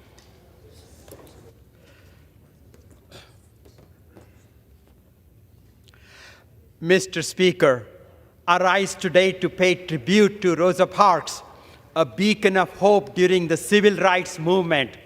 As we mark the 68th anniversary of her historic defiance against racial segregation, we remember her decision to not give up her seat on a Montgomery bus in 1955 and how it ignited a movement that reshaped our nation's history. Detroit, her adopted home and final resting place, has been indelibly marked by her courage. Her spirit and resolve continues to inspire generations in Detroit to stand up against racial disparity and champion equality. In her honor and in recognition of the city she loved, we must persist in our efforts to dismantle systemic racism and build a society where every individual, regardless of race, can achieve their full potential. Mr. Speaker, I yield back. For what purpose does the gentleman from South Carolina seek recognition? Without objection, the gentleman is recognized for 1 minute. Mr. Speaker, I rise today not just as a South Carolinian, but also as co-chair of the Broadcasters Caucus to celebrate the 70th anniversary of WYFF News Channel 4. Known originally as WFBC, the station started broadcasting on December 31st, 1953. The first anchor of the station was Norvin Duncan, who worked for WFBC Radio before joining the newly created WFBC TV. Channel 4 was the first broadcaster in South Carolina to televise a live game, which was a basketball game between Furman and Newberry colleges. By 1970s, technology had advanced and WYFF staff had to increase as well to ensure accurate, timely news for upstate South Carolina, Georgia, western North Carolina. WYFF was also the first station in South Carolina to have an African-American anchor when Deborah Lee began anchoring The Scene at 6. For 70 years, WYFF News has kept the upstate informed in innumerable local events, heartwarming stories, storms, and national emergencies. WYFF has lost staff members in the field who were just working to keep citizens informed as the storms raged. I remember specifically Mike McCormick and Aaron Schmelzer, who passed away in 2018. So to Carol, Nigel, Jane, and the rest of the WYFF team, thank you for continuing the station's legacy. I look forward to the next 70 years, WYFF keeping the upstate informed and safe with local, live, and breaking news. I yield back. For what purpose does the gentleman from New Mexico seek recognition? Mr. Speaker, I ask for unanimous consent to address the House for 1 minute to revise and extend my remarks. Without objection, the gentleman is recognized for 1 minute. Estoy aquí con todos ustedes hoy como un producto orgulloso de la frontera. Crecí en ambos lados de los Estados Unidos y México. Mis padres trabajaron para las maquiladoras y todavía cruzo la frontera cuando regreso a mi distrito porque Las Cruces es una comunidad interconectada con El Paso y Ciudad Juárez. Durante los años he visto las retas que enfrentamos en la frontera, con una crisis humanitaria y el flujo de drogas a nuestro país. Estamos en un punto importante en que necesitamos más recursos para abordar esta crisis. Necesitamos soluciones bipartidistas para solucionar estos problemas y por eso yo presenté un paquete de legislación que aborda la seguridad en nuestra frontera y la reforma migratoria. Estos proyectos de ley han sido informados por Nuevos Mexicanos para Nuevos Mexicanos y he pasado los últimos meses proponiéndole al caucus hispano del Congreso y al caucus de los Nuevos Demócratas para apoyar estos proyectos de ley. Hemos esperado demasiado para abordar este tema y debemos dejar de lado la política partidista para cumplir con todos nuestros votantes. Thank you, Mr. Speaker. I yield back. Gracias. The gentleman will provide a translation of his remarks to the desk. For what purpose does the gentleman from North Carolina seek recognition? I ask unanimous consent to speak for 1 minute and to revise and extend my remarks. Without objection, the gentleman is recognized for 1 minute. All right. Thank you. Mr. Speaker, I rise today to congratulate Brevard High School's, this is them. Brevard High School's boys cross-country team for winning the 2A state championship. This is the second 2A state championship title that this team has won in the last 3 years. The Brevard Blue Devils dominated the championship race with a score of 45 points, scoring well ahead of the runner-up team. The Blue Devils also had 3 runners finish in the top 10. Congratulations, Blue Devils. Your recent success is a testament to the countless hours of training, hard work, and a genuine passion for athletics and a quest for knowledge. You've each made Western North Carolina proud. May the future bring many more years of success as we continue to celebrate the legacy of your exceptional cross-country program. Mr. Speaker, I yield back. For what purpose does the gentleman from California seek recognition? Without objection, the gentleman is recognized for 1 minute. Mr. Speaker, happy first day of December. I rise today to point out that the People's House went the entire month of November without passing a bill to tackle our nation's housing crisis. Communities on the California Central Coast are ranked as some of the most expensive places in our country to live in. I was sent to this chamber by my constituents to enact policies that will help lower those skyrocketing prices. Congress needs to help increase the availability of affordable housing options. We need to reform and expand programs that provide housing assistance for working families and veterans. like I have been pushing for. And we need to invest in our community for solutions that are helping those experiencing homelessness. Mr. Speaker, there are bills we could pass today to lend a hand, including bipartisan ones that I've helped write.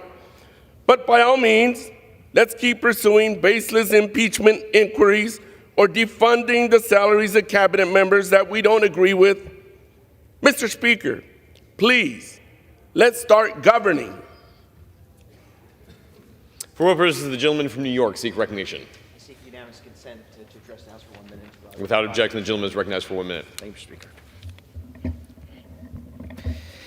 Mr. Speaker, I rise today to honor the Tioga Central and Waverly High School football teams. They're making history. This is the first time two football teams from upstate Tioga County, New York, are competing simultaneously in state title games.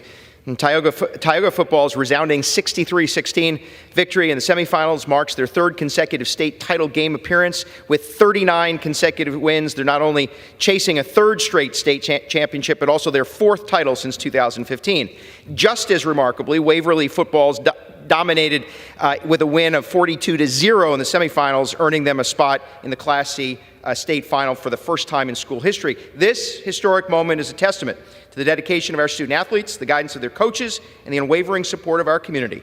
I ask my colleagues in the House to join me in congratulating these young athletes, their coaches, their families, and the entire Tioga County community. And with that, Mr. Speaker, I yield back. For what purpose does the gentleman from Texas seek recognition? Mr. Speaker, I ask unanimous consent to address the House for 1 minute and to revise and extend my remarks. Without objection, the gentlewoman is recognized for 1 minute. Thank you, Mr. Speaker.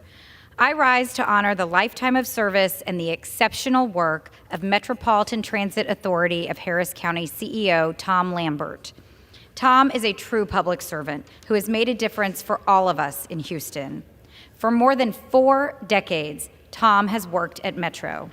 Focusing these 4 decades on the safety of Metro riders, his improvements to the system will benefit them for years to come. His ability to listen to riders led to streamlined services with improved schedules. His leadership led to the completion of an additional 15 miles of light rail in 2015. And his commitment to moving Houstonians in new ways helped pave the way, literally and figuratively, for bus rapid transit. Tom has demonstrated his dedication to keeping our community informed, engaged, and moving forward. Tom exemplifies the very best of Houston: innovation, collaboration, vision, and leadership. I send sincere thanks to Tom for his work and for his commitment to our community, and congratulations on his retirement. Thank you, Mr. Speaker. I yield back. For what purpose does the gentlewoman from North Carolina seek recognition? Mr. Speaker, I ask unanimous consent to address the House for 1 minute and revise and extend my remarks. Without objection, the gentlewoman is recognized for 1 minute. Thank you, Mr. Speaker. Mr. Speaker, anti-Semitism has reared its ugly head on our very shores.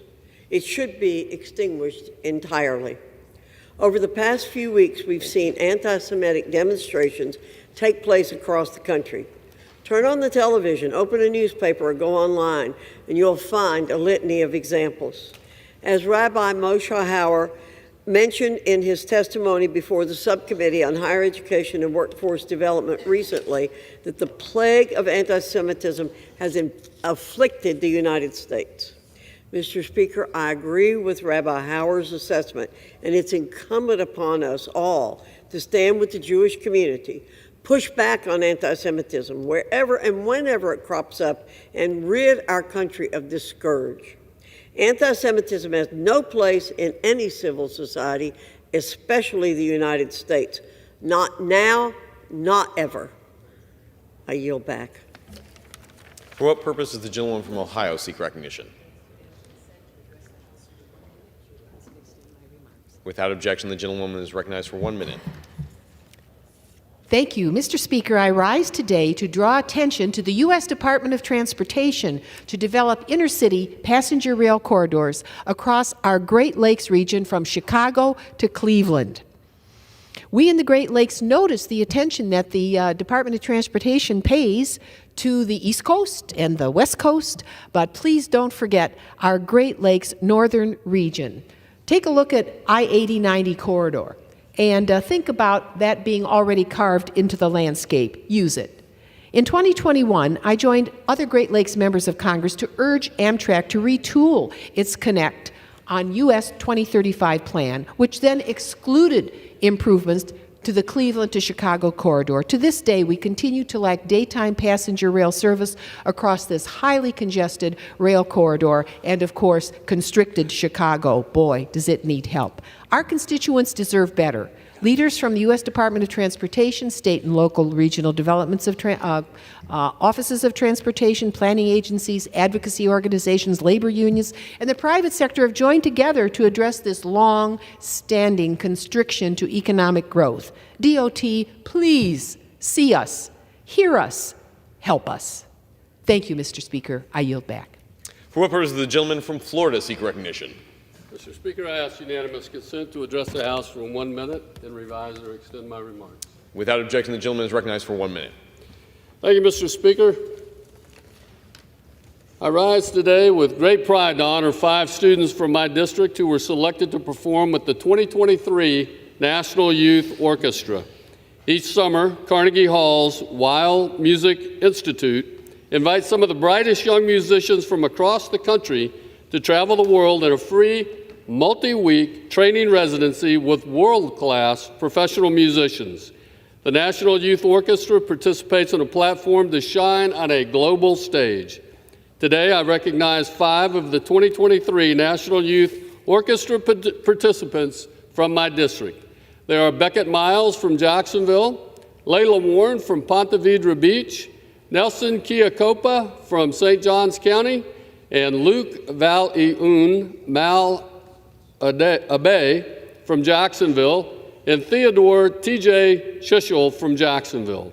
Thanks to countless hours of practice, determination, and dedication, these students have participated in performances which have touched the hearts of audiences around the world and demonstrated an outstanding proficiency, grace, and commitment to excellence. On behalf of Florida's 5th Congressional District, congratulations to each of these young musicians for their contribution to the field of music performance, their passion for their craft, and their willingness to share their talent. Our community is behind you as you go on to accomplish your future accolades. With that, Mr. Speaker, I yield back. For what purposes does the gentlewoman from Vermont seek recognition? Without objection, the gentlewoman is recognized for 1 minute. Mr. Speaker, 3 young college students went for a walk in Burlington, Vermont during their Thanksgiving break. Hishem, Kenan, and Tassin spoke Arabic to one another and wore keffiyehs, and they were shot. Whether or not this meets the legal standard for a hate crime, we know this was a hateful act. The recent rise in Islamophobia in this country has led to deadly violence. It's deeply disturbing and frightening. I want to be clear, leaders in this very chamber need to unequivocally denounce the rise of anti-Arab hate and Islamophobia. Words matter. We need to lead with our values, community, and acceptance rather than hatred and fear. No one should be targeted because of their ethnicity or their religion. It has no place in Vermont. It has no place anywhere. We all have a part to play. We need to speak up and stand with our Muslim neighbors and friends now. The eyes of the nation are on Vermont, and we want to make it absolutely clear to Americans that we will stand against this kind of violence and hate. Thank you, Mr. Speaker. I yield back. For what purpose does the gentleman from Florida seek recognition? Speaker, I seek unanimous consent to address this body for 1 minute with the right to revise remarks, if it's okay with you and the body. Without objection, the gentleman is recognized for 1 minute. Mr. Speaker, thank you very much. Mr. Speaker, do you know what always works when you're in trouble with your spouse? Flowers.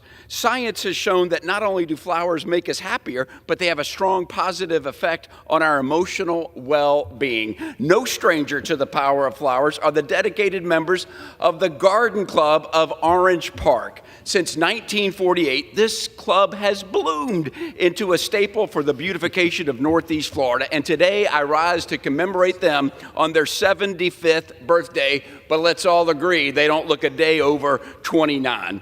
Through countless projects, they have nurtured a spirit of environmental awareness and sustainable living. The fruits of their labor include actual fruit trees at homes built by Habitat for Humanity and gardens at local elementary schools. The Garden Club has not only enriched our physical surroundings, but has also transformed public spaces, creating havens of tranquility and beauty for all to enjoy. On behalf of the 4th Congressional District of Florida, I want to thank each member, past and present, for their commitment to environmental preservation and exceptional community service. I trust that their legacy will continue to bloom for generations to come. It's a joy to wish the Garden Club of Orange Park a happy 75th anniversary. Thank you, Mr. Speaker. I yield back.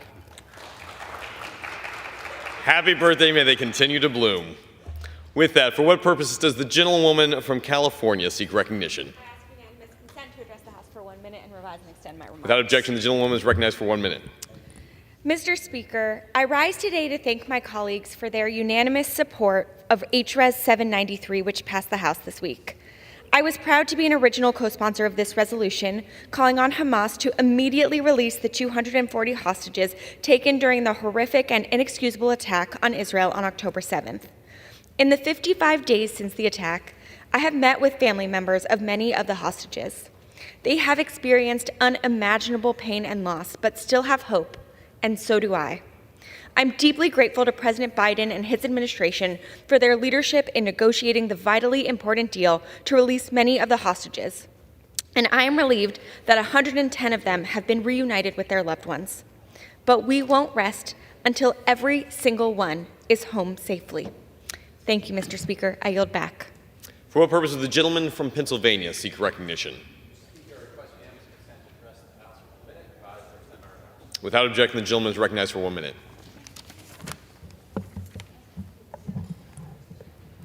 Thank you, Mr. Speaker. Plenty of my colleagues claim to have the best high school football. Of course, they'll be wrong because Western Pennsylvania is second to none. When Jack Lambert took his place in the Hall of Fame, he called folks in Western PA a proud, hardworking people who love their football and their players. It was true then, it's true today.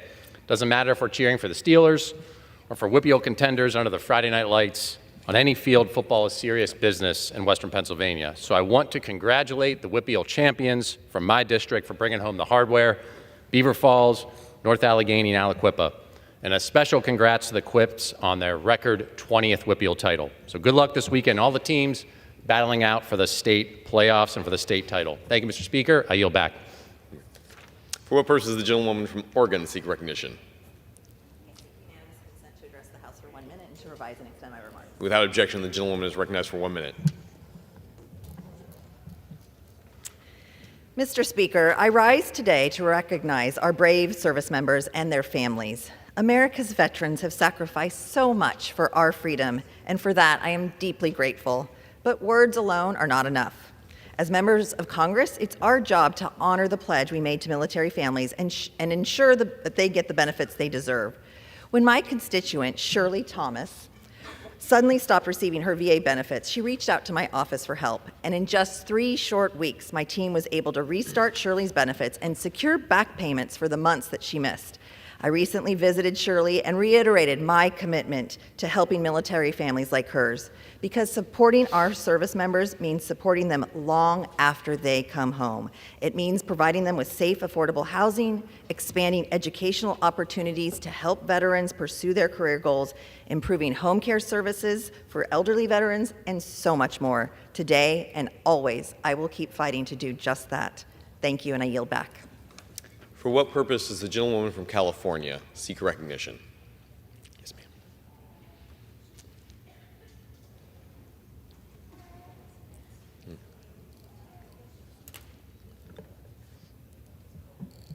Thank you, Mr. Speaker. I ask unanimous consent to address the House for 1 minute and revise and extend. Without Thank you objection, so the gentlewoman much. is recognized for 1 minute. Mr. Speaker, I rise today on World AIDS Day as we remember tens of millions of beautiful souls we have lost around the world to HIV and AIDS and pray for their families. Over the last 2 decades, our fight against HIV/AIDS in the world has been transformed by PEPFAR. made possible by the leadership of President Bush and bipartisan support in Congress. It was my privilege to be a leader in this fight on the Foreign Operations Subcommittee, where we secured more than $100 billion for PEPFAR to support its life-giving work. I want to salute President Bush and Mrs. Bush for their ongoing attention and commitment to this issue. I have traveled to visit the clinics in Africa and have been told by people there PEPFAR gave them hope. They would never have been tested if they didn't think there was an opportunity for something to improve their lives. So they lost the stigma of being tested positively by having hope given to them. Thank you, President Bush and Mrs. Bush, for helping address the issue with your Pink Ribbon campaign. As we go forward, let us hope that this body will soon reauthorize PEPFAR for what it means. During the COVID crisis, I spoke to the head of the World Health Organization, asked him, did PEPFAR help? He said, yes, the science, the distribution of drugs, the network that was created was all very helpful to us in the fight against COVID, especially in Africa. So again, thanks to President Bush for his leadership at the time. I said at the time, I'm with you as long as it's big. He made it big and he's made it constant, and we salute him and are grateful to him for that. With that, I yield back the balance of my time. For what purpose does the gentleman from North Carolina seek recognition? Without objection, the gentleman is recognized for 1 minute.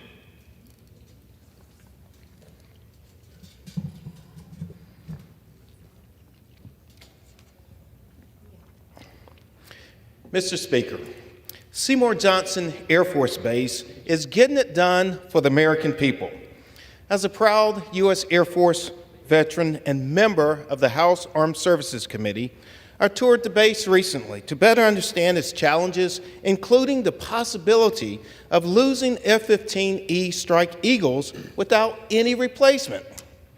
That's why I led a bipartisan letter encouraging House members not to strike the Strike Eagle provision from the NDAA. During my visit, I saw a deteriorating child development center, and this is unacceptable. While at the facility, a 4-year-old came up to the window and waved, smiling, which touched my heart. We must advance military construction projects like this and join in the work of the Bipartisan Quality of Life panel, because this 4-year-old, her friends, and her family deserve nothing less. This is the best way that we can wave back to the children of our military families. Mr. Speaker, I yield back. Aim high, Airman. For what purpose does the gentleman from Tennessee seek recognition? Without objection, the gentleman is recognized for 1 minute. Thank you, Mr. Speaker. Tomorrow will be the beginning of the weekend of the St. Jude Marathon in Memphis, Tennessee. Memphis is a city that has much to be proud of. One of our most prideful things is that we're home to St. Jude Children's Research Hospital that cures cancers, tries to cure the ones that they haven't yet, and gives children with cancer opportunities to be treated free of charge. This week there'll be a St. Jude Marathon through Memphis, big race, thousands and thousands of runners who are there to raise money for St. Jude and to bring attention to what St. Jude does for the children of the world. I praise St. Jude. I'm appreciative that they're in Memphis and that we support them, and I encourage everybody to contribute. I'm not supposed to say that, but I did. I yield back the balance of my time. Under the Speaker's announced policy of January 9th, 2023, the gentleman from Texas, Mr. Green, is recognized for 60 minutes as the designee of the Minority Leader.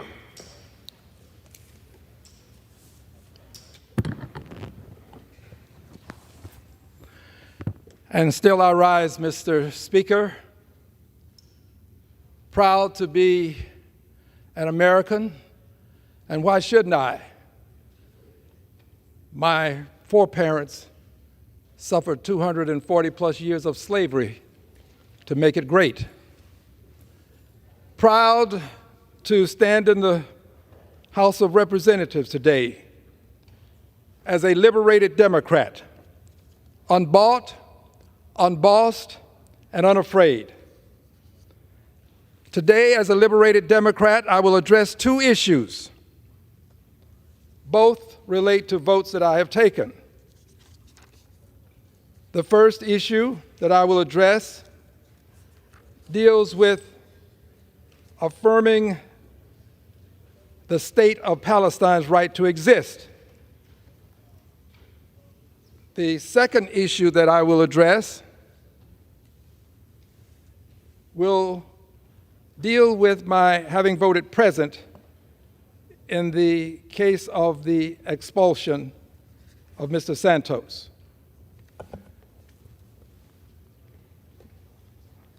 With reference to the state of Palestine's right to exist,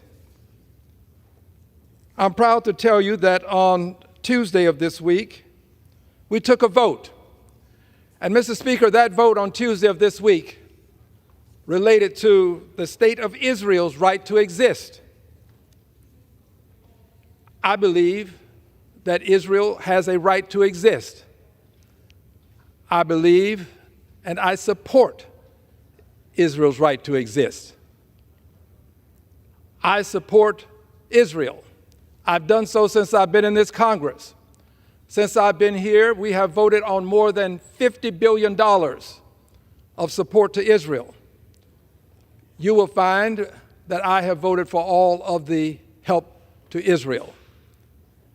I have spoken on the floor in support of Israel. And I think that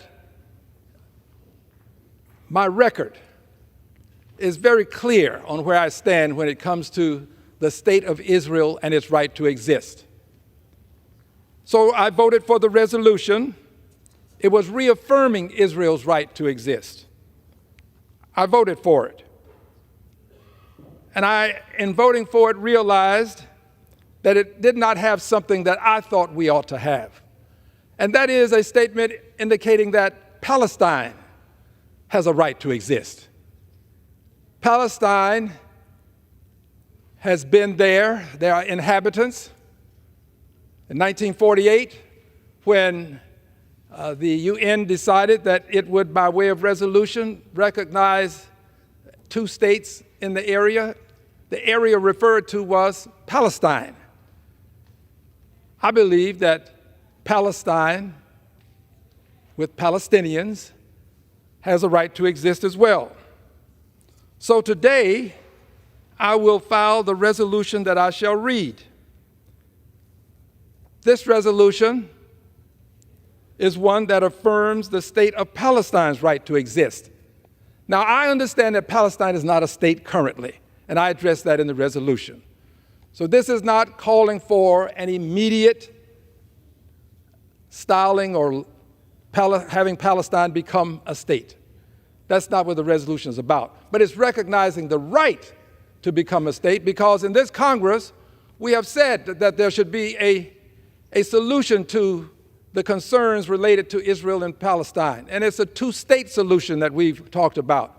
The President of the United States has said that there should be a two-state solution.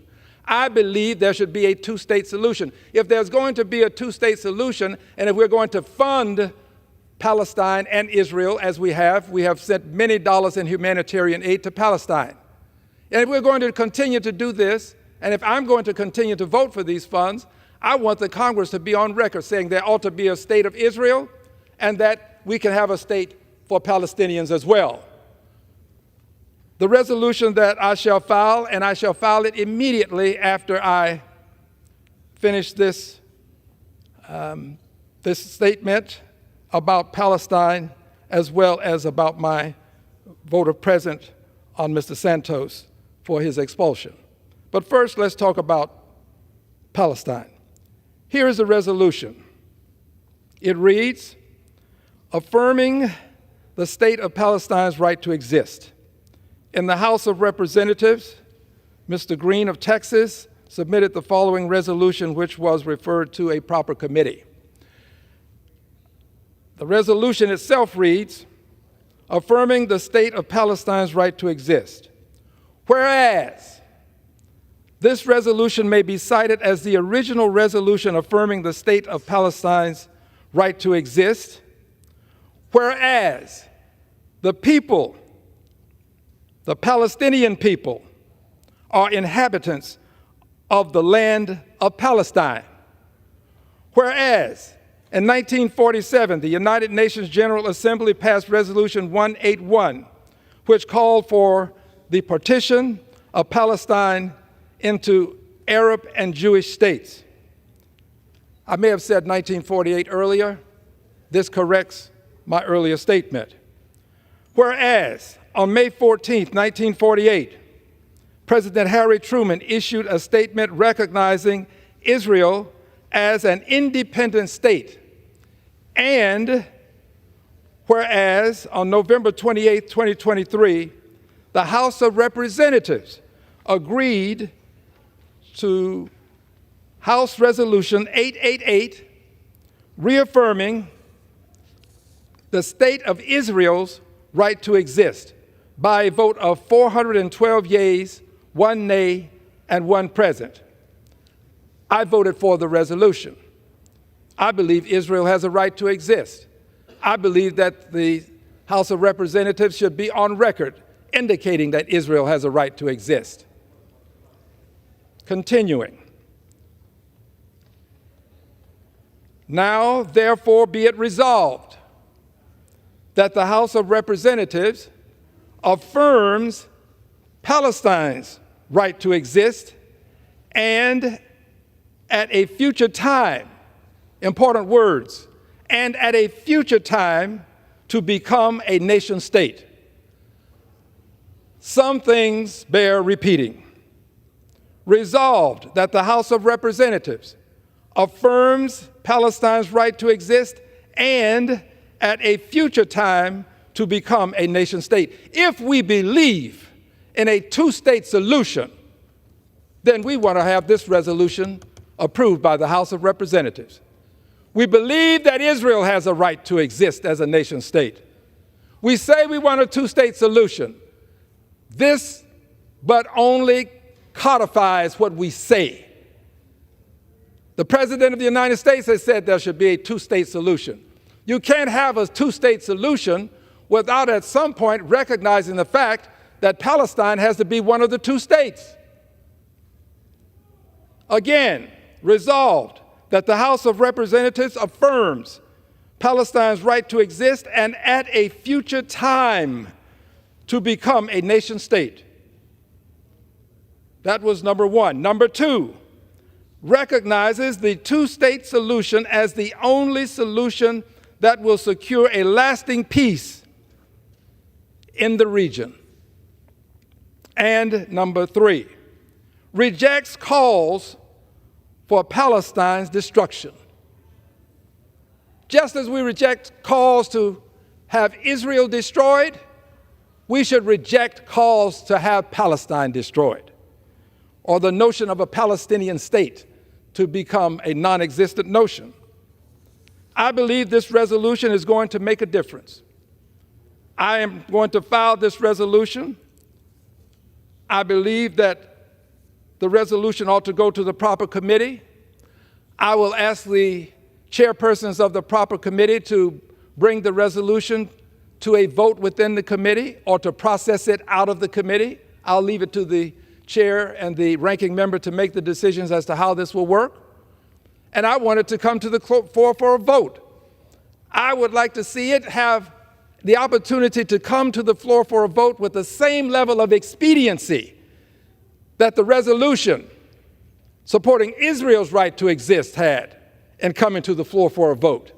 And there was expediency exerted. There was expediency that allowed that resolution to get to the floor not within months, not within weeks, but within days. I ask that this resolution receive the same level of respect. We have to respect Israel's right to exist, and we have to respect Palestine's right to exist.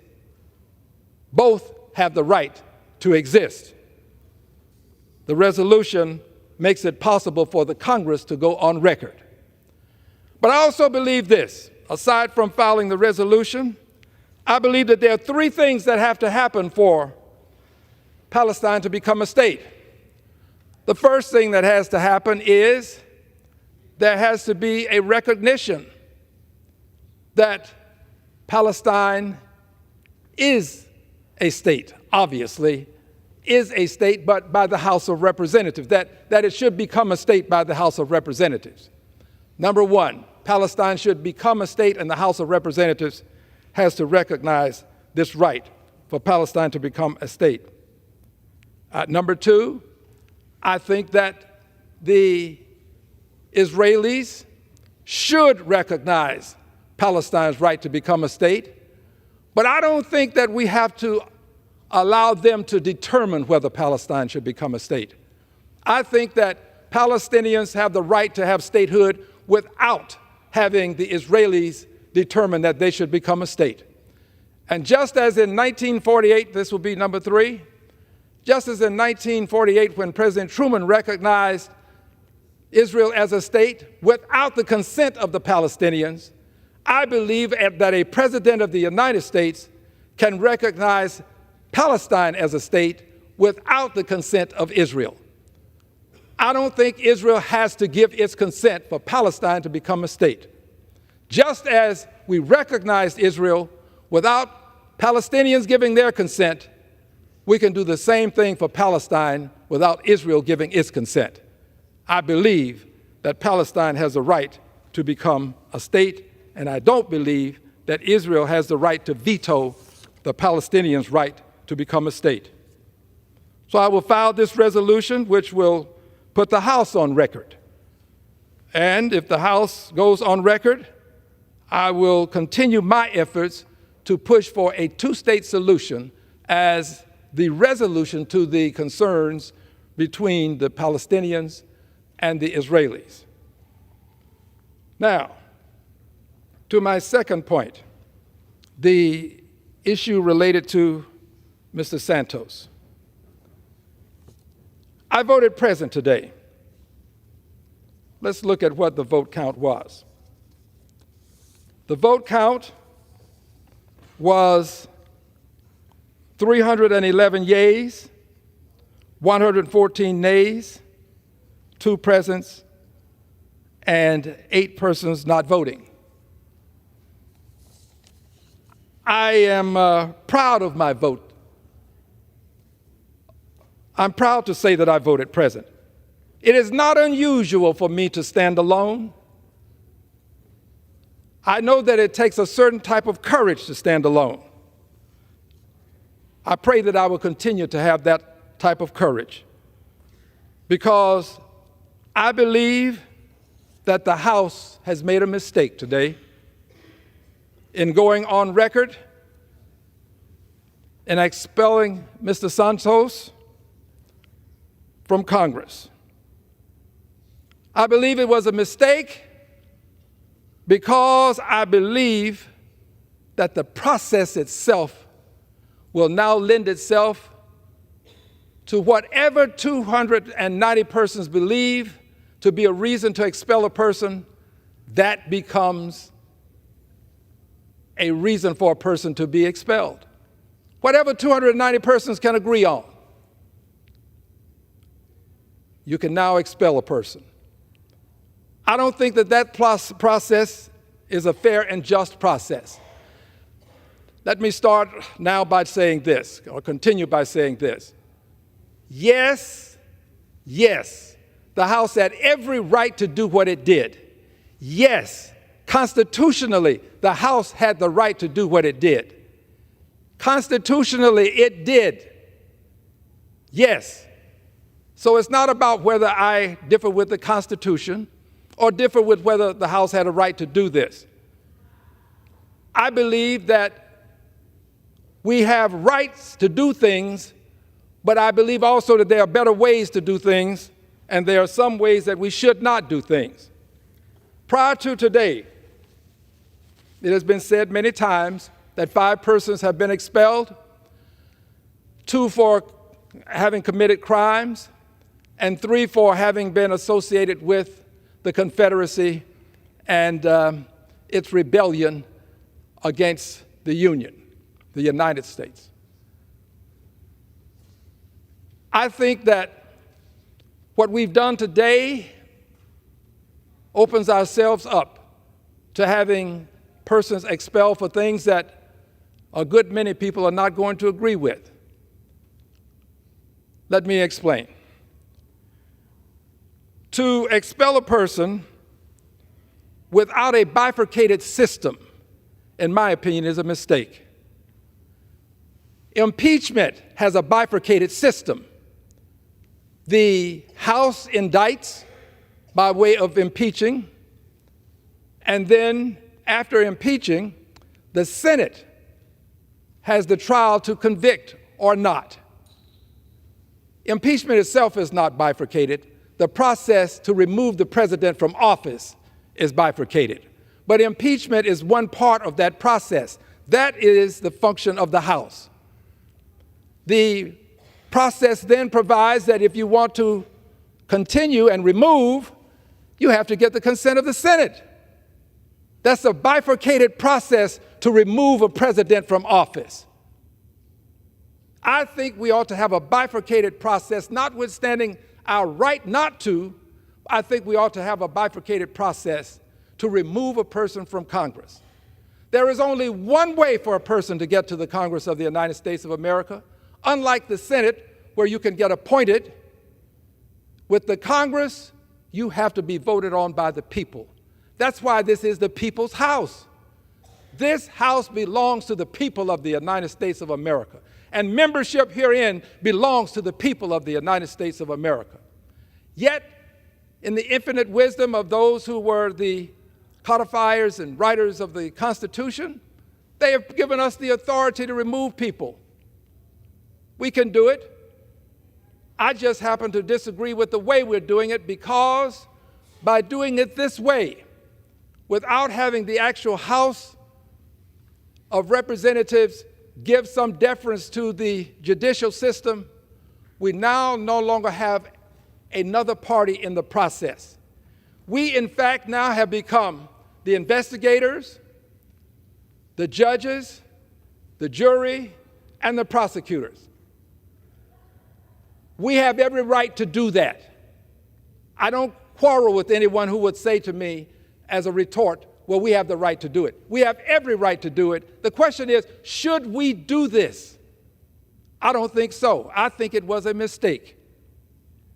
I think that at some point in the future, we're going to see the error of our ways. This decision is going to haunt us. You cannot appeal a decision of the House of Representatives, which is why we ought to have the judicial system involved. If a person commits a crime, that is brought to our attention. There's a conviction, comes from the judiciary.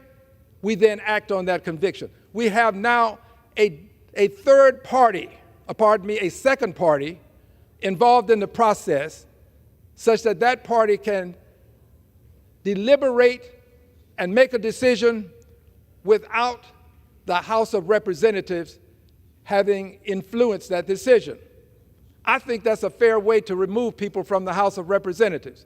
I don't think that we should do it with the House being the investigators, the judge, the jury, prosecutor. I believe that justice itself would be better served if we used the system that we have been using. Utilizing the system that we've put into place today, I think is going to create some serious concerns for us in the future. What can we do? Well, we can impose sanctions. We can remove persons from their committee assignments. We can publish our findings. And we can allow the citizens, which every 2 years they have the opportunity to determine who will serve them, allow them to have the vote and let them determine whether or not they want a person that I might deem unfit to serve. Give them the opportunity to do so. I think that a bifurcated system works better than the system that we have now installed in the House of Representatives. I also believe given the history of my country that I love, and again, I love it because my foreparents suffered for 240 years as enslaved persons. We built it. We made it great. They're the economic foundation of mothers and fathers. Yes, I love my country, but I also understand that my country is not always fair to people of color. Hasn't been. And to this day, there are times when it still is not. I think people of color are going to regret having cast that vote because we are the most vulnerable. We are the most vulnerable in this country.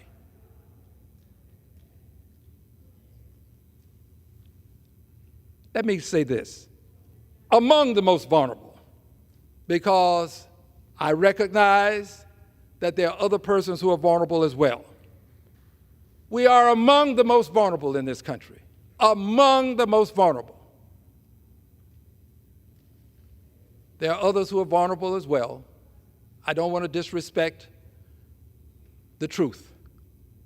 But I know that we suffer because I understand how we got here and why we were brought here.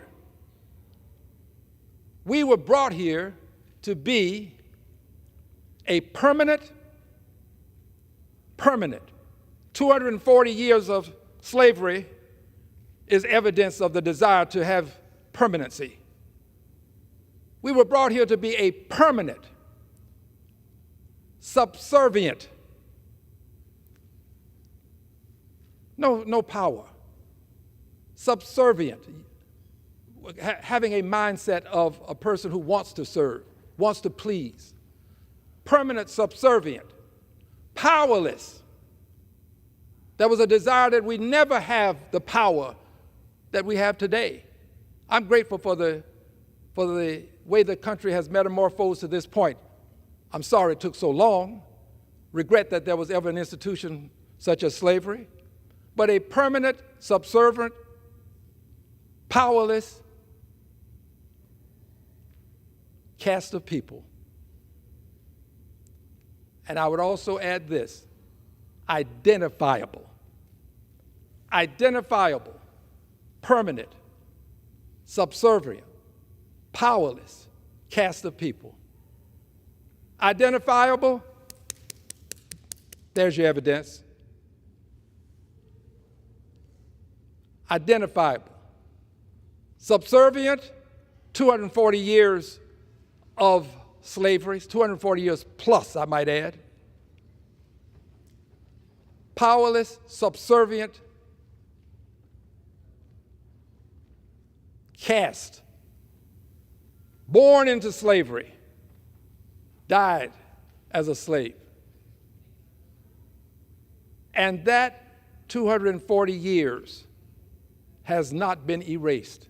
No, we don't have slavery in the country today, but we still have some minds that have not metamorphosed into the future. We have some people who still disrespect people of African ancestry. And they disrespect people of African ancestry as evidenced by certain things that they do or choose not to do. Disrespect. Disrespect because they will respect people who rebelled against the country, who fought to maintain slavery, who were in the Confederacy. Respect them. 1956, this Congress gave them a Congressional Gold Medal. The enslavers, the Confederate soldiers.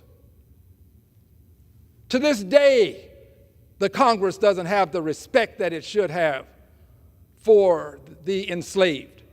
No Congressional Gold Medal for the enslaved. Congressional Gold Medal for the enslavers.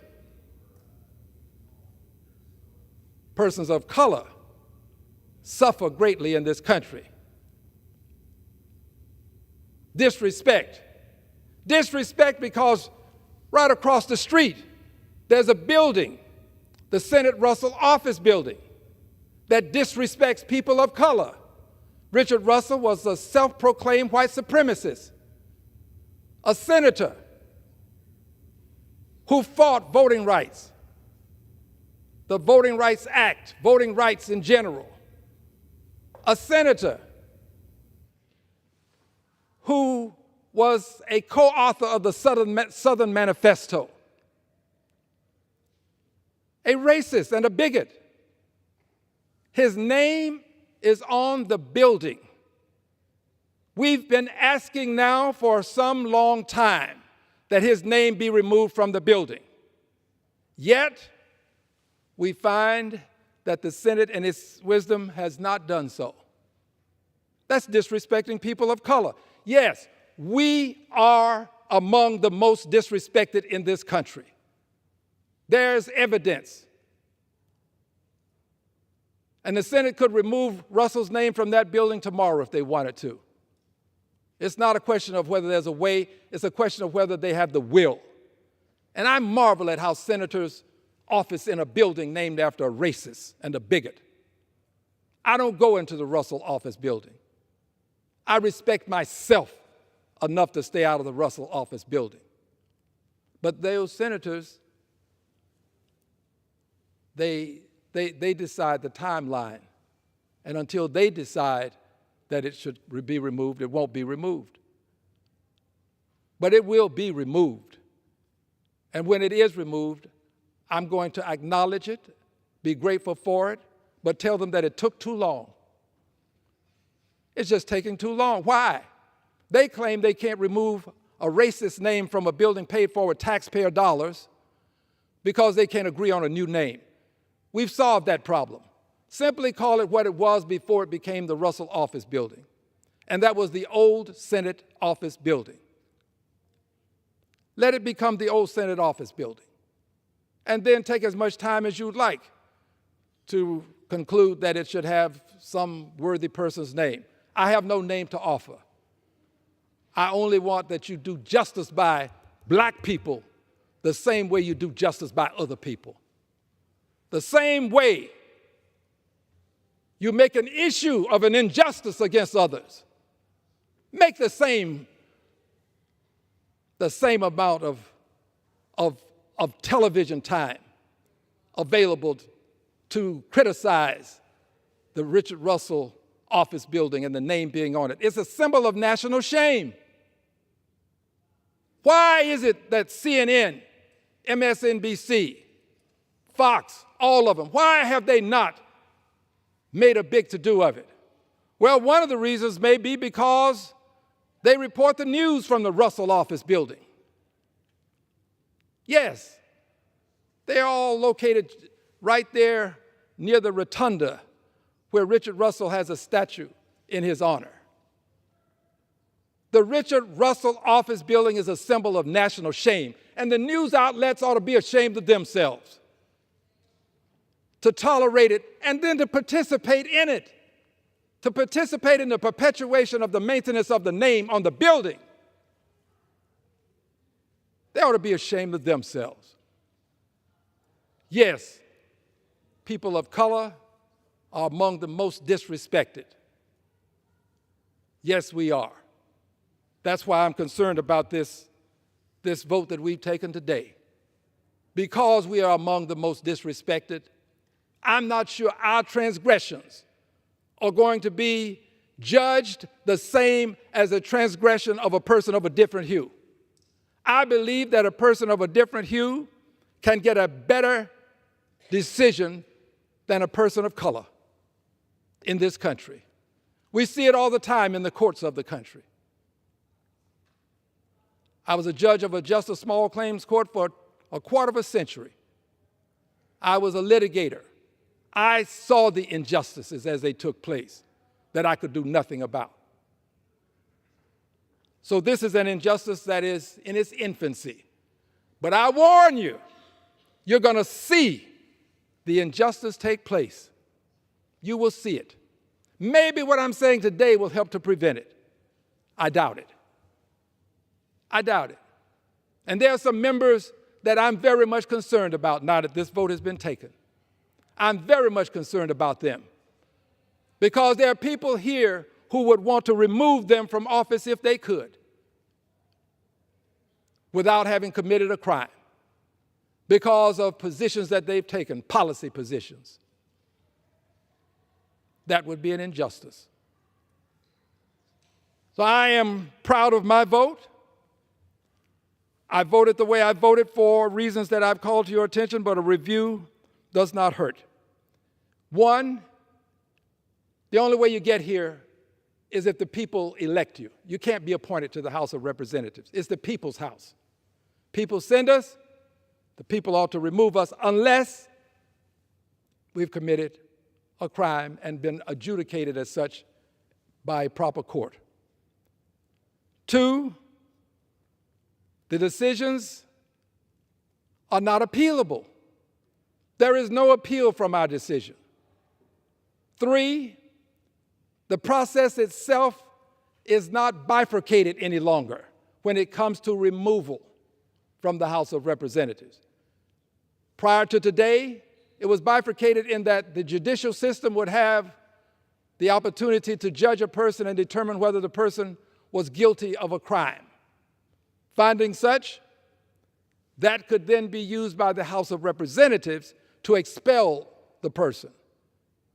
We've taken the judicial system completely out of the process. We become judge, jury, prosecutors, investigators. And the truth is, whatever 290 of us can agree on, that is a reason to expel a person. If 290 of us can agree on a reason, that's it. And given the way we have entrenched ourselves now into teams, I don't favor the consequences that I can foresee. We have allowed ourselves now to become, unfortunately, a House of Representatives where discord is no longer just a difference of opinion about policy. It has become a means by which we can come to the floor to remove a person from office, a person that was sent here by people who voted. I'm much afraid for what we are going to have to regret because of what we will do as time progresses. So I shall now move to the well and file my resolution for Palestine's right to exist, affirming the state of Palestine's right to exist. I've read it to you. Some of you may be tuning in late, so I'll read it to you again. This is the resolution. I voted for Israel's right to exist on Tuesday of this week. I think we ought to vote similarly for Palestine to have a right to exist as well. It reads, affirming the state of Palestine's right to exist. Whereas this resolution may be cited as the original resolution affirming the state of Palestine's right to exist, whereas Palestinian people are inhabitants of the land of Palestine, whereas in 1947 the United Nations General Assembly passed Resolution 181, which called for the partition of Palestine into Arab and Jewish states, whereas on May 14, 1948, President Harry Truman issued a statement recognizing Israel as an independent state. I support Israel as an independent state. That's not here. I support Israel as an independent state. This is a sidebar comment. I have supported it. I will continue to support it. I've supported Israel by voting for more than $50 billion in funds. But I did it because I thought we were moving toward a two-state solution. I did it because I thought a two-state solution was the will and the desire of the House of Representatives. Well, I've reached a point now where I have to know. That was what I thought. Passage of this resolution will give me the certainty I need. The absence of the passage of the resolution will cause me to have a great deal of consternation about how I'm going to approach votes in the future. To continue, whereas on November 28, 2023, the House of Representatives agreed to House Resolution 888, reaffirming the state of Israel's right to exist. I voted for it. I'd vote for it again and again and again if given the opportunity. By a vote of 412 yeas, 1 nay, and 1 present. Now, therefore, be it resolved that the House of Representatives, 1, affirms Palestine's right to exist and at a future time to become a state. I accentuated at a future time because I'm making it clear to those who would make the argument that this is about saying that Palestine should become a state today. That's not what I'm saying. At a future time. I don't know when in the future, but I do believe that we ought to have that as our goal, since we say that we want a two-state solution. Number 2, recognizes the two-state solution as the only solution that will secure a lasting peace in the region. I believe this. There are some people who want a one-state solution. They mouth two-state, but in their hearts, they want one state. I'm not one of them. What I say is what I mean. Those of you who say you want a two-state solution and you really want a one-state solution, well, you shouldn't. This is not for you. This is for people who want a two-state solution. And number 3, rejects calls for Palestine's destruction. Now there will be people who will say, nobody's calling for Palestine's destruction. Well, you're wrong. I was on C-SPAN just this week, and there was a caller who called in and who literally, by virtue of the way he presented his argument, wanted to see the destruction of Palestine. The destruction of Palestine. I'm not for that. I'm not for that. I'm not for what's happening with the destruction of Palestine currently. For us to conclude that it's okay to destroy Palestine is an absurdity. How could we possibly approve of the destruction that we see and the lives that are being taken? How could we approve of that? I don't approve of it. If others can approve of it, killing of babies, I don't approve of it. Yes, you have a right to defend yourself, but you have to do it in a just fashion. To perform, if you will, an unjust act in the name of justice is still an injustice. You cannot clean it up by saying it's a just act. Your actions themselves speak for you. Killing babies is not a just act, especially when you've declared war on Hamas and you end up killing Palestinian babies. It was wrong to kill Israeli babies. What Hamas did was dastardly. And the way they did it is impossible to even imagine a human being doing it. But you can't complain about killing the Israeli babies and then decide, well, it's okay. The Palestinian babies are just collateral damage. Just happen to be in the wrong place. What is wrong with us? I will not support the killing of these Palestinian babies. I will not support the destruction of Gaza. And I pray that this country will come to its senses. How long can this go on? My dear friends, I'm always honored to have this opportunity. I don't know how much longer I'll have it. There are a lot of people who don't like what I say, who have the power to change rules. As you've seen today, they can change the rules. So I never know when I'll be giving my last speech from this podium. But until as long as I have the opportunity to give a speech, I'm going to speak truth to power. But more than that, I'm going to speak truth about power. I yield back the balance of my time. Gentleman yields back.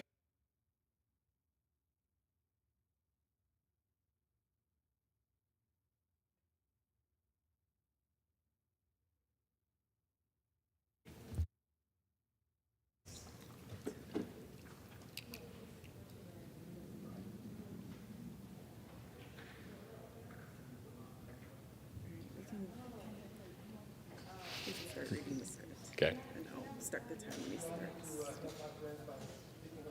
No, sir, it's back. Under the Speaker's announced policy of January 9th, 2023, the gentleman from California, Mr. Killey, is recognized for 60 minutes as the designee of the Majority Leader.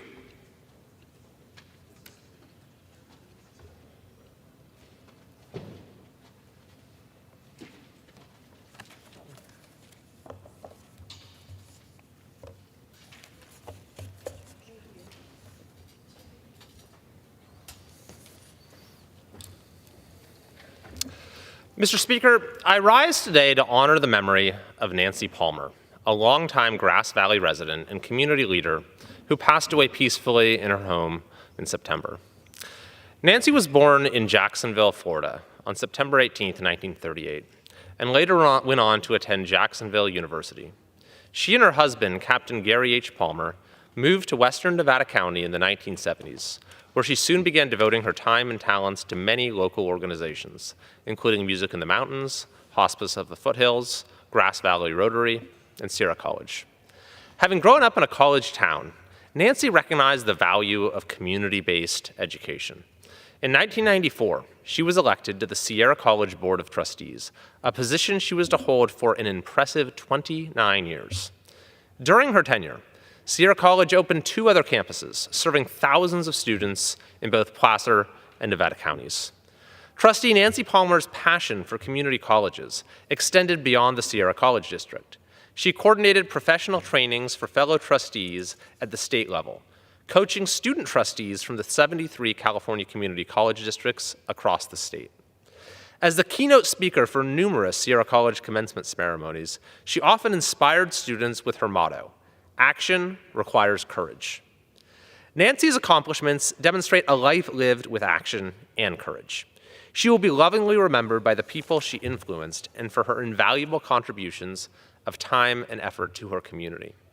The Sierra College Board of Trustees wrote that they are deeply saddened to announce the passing of their valued colleague.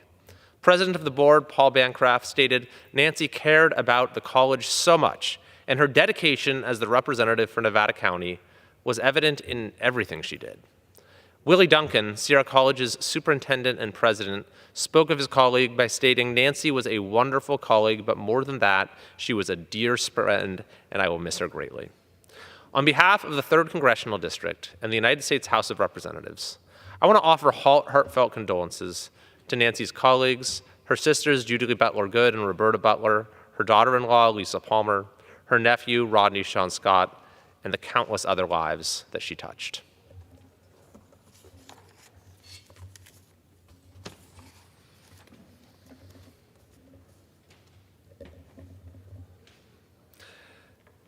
Mr. Speaker, I wish to mark and celebrate the centennial anniversary of the Dow Hotel and Dow Villa Motel located in my district in Inyo County, California. Over a century ago, 1923, Walter and Mao Dow built a hotel to provide lodging for big movie crews that were filming the stunning Eastern Sierras. Today, the hotel still hosts guests from the film industry, as well as tourists visiting the nearby natural attractions. In 1957, Joe and Verna Bonham and Ivan and Barbara Turner took over ownership and played an integral role in expanding the hotel's facilities.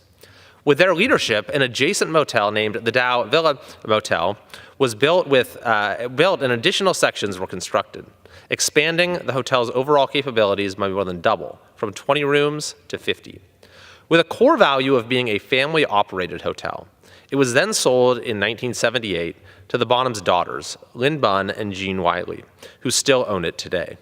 The historic Dow Hotel overlooks a magnificent view of the Sierra and Mount Whitney and is well known for its hospitality and charming atmosphere. It holds countless memories and historical significance for the area, having hosted producers, directors, and stars, including Clayton Moore, John Wayne, Roy Rogers, and many more. 100 years ago, Walter and Mao Dow saw the economic benefit of having movie business in the region and responded by building what has become a treasured and iconic landmark for the Lone Pine community.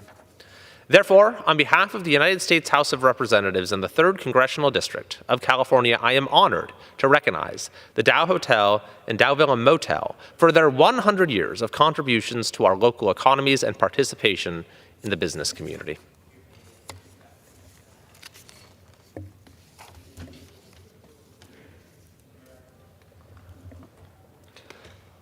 Mr. Speaker, I wish to recognize and congratulate the Rockland High School football team on winning the CIF Division II Sac Joaquin Section Championship game. The Rockland Thunder football team beat St. Mary's Rams last week by a score of 17-6, winning their first section title since 2009. Rockland head coach Jason Adams set this goal for his team, and the defense, led by defensive coordinator Greg Benzel, was ready for the challenge. The stout Rockland defense stopped the Rams in the red zone time and again, forcing 4 turnovers in the process. The offense took advantage of the defensive stops and turnovers when Rockland quarterback Reeves Sloan scrambled for a 44-yard touchdown run to put his team up 14-6 just before halftime. From that point, Rockland never looked back. Coach Adams' team was able to achieve this because of their commitment to a common goal, and every member of the team playing their role. However, the job is not quite finished for the Rockland Thunder. They will be hosting tonight Grant Union High School in the Division II NorCal regional game. Coach Adams, I wish you and your team the best of luck in your pursuit of a state championship, and go Thunder.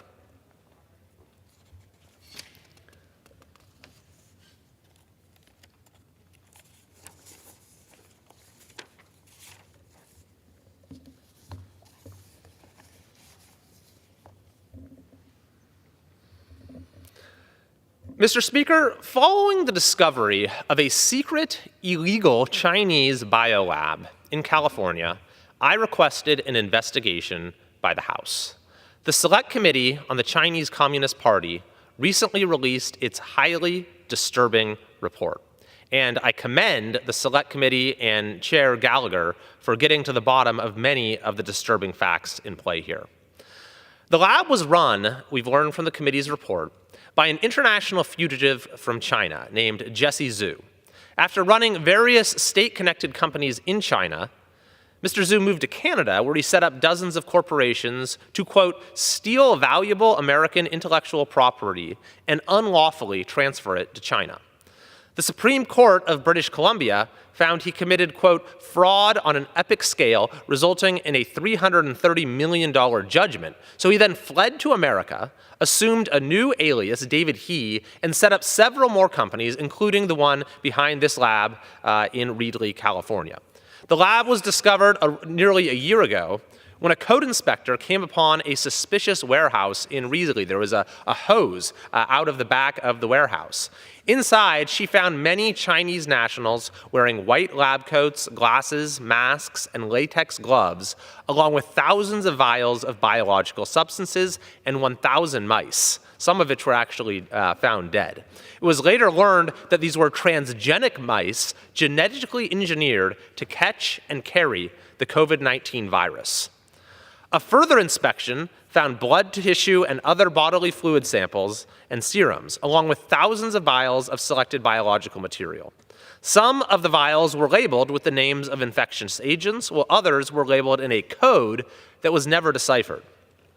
At first, the CDC refused to investigate. They even hung up on local officials who had called to ask for help when they learned about the lab. So the local representative got involved, and finally the CDC did do an inspection and found at least 20 potentially infectious agents, including HIV, tuberculosis, and the deadliest known form of malaria. Yet still, the CDC didn't bother to test any of these samples. They simply accepted what was on the label, or even if the contents were unknown, they didn't test it. Even if there was a code they couldn't decipher, they didn't test it. The committee said this made it impossible for them to fully assess the potential risks that this specific facility posed to the community. The Select Committee report calls this decision by the CDC, quote, baffling. Later, local officials discovered a refrigerator in the lab that had eluded the CDC that was labeled Ebola. Now, while the supposed purpose of the lab was to sell various medical test kits, in fact, all this company actually did was buy counterfeit kits from China and then resell them here in the United States. Thus, as the committee put it, there was a, quote, lack of apparent legitimate or even profit-motivated criminal motive in the operation of the illegal facility. So it raises the question, what was it there for? What was the true purpose of the facility? And this is especially pressing to ask, given that Jesse Zhu, the illegal operator of the lab, was receiving unexplained payments via wire transfer from Chinese banks. The report further notes that no one knows whether there are other unknown biolabs because there is no monitoring system in place. So it is very clear that we need further congressional action and investigation here. First of all, we need to examine the role of the CDC, which seemed to completely drop the ball here. Why did the CDC ignore local officials about the lab for months? Why didn't they test any samples from the thousands of vials with unclear or coded labels? How did they manage to miss a freezer that was actually labeled Ebola? And then we also have to ask, how did this lab escape detection? How many more such operations could there be in California and across the country? And finally, we need to learn more about what was the lab's true purpose. Why was it there? What was it planning on doing? Why is it that its operator was receiving so much money from China? These are questions that we need answers to. And it's also become clear that we need to update the monitoring and regulatory framework, which clearly has gaps because a facility like this was allowed to go undetected. In fact, it relocated several times and potentially posed a serious risk to the surrounding community. So I commend the work that was done by the Select Committee, and we need to move forward to make sure that we're doing everything we can to get to the bottom of what happened here and to keep our communities safe.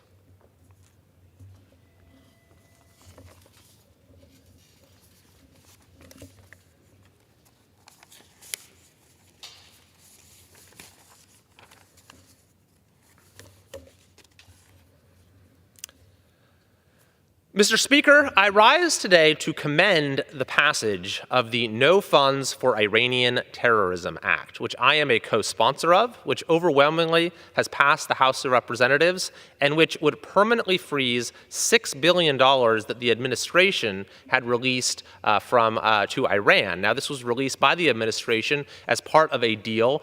They claim the money was only for humanitarian purposes, but we know full well that money is fungible, that Iran is very skilled when it comes to sanctions evasion, and that Iran is funding terrorist organizations and their proxies on a massive scale, including Hamas and Hezbollah, and thereby posing a serious existential risk to the state of Israel. In fact, FBI Director Christopher Wray recently confirmed that Iran is the world's largest state sponsor of terrorism and has even attempted attacks on American soil.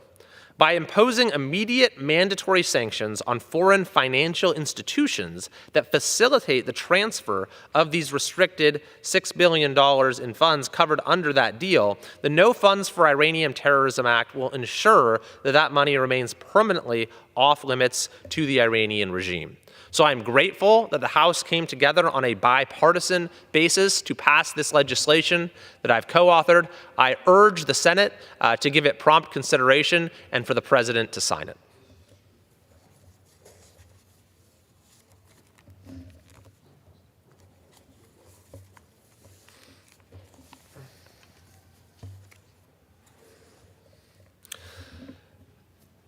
Mr. Speaker, last night there was a televised debate between the governor of my state, Gavin Newsom, and the governor of Florida, Ron DeSantis. And it was set up as sort of a comparison of the two states' models of governance and which is the better model for other states and the country to follow.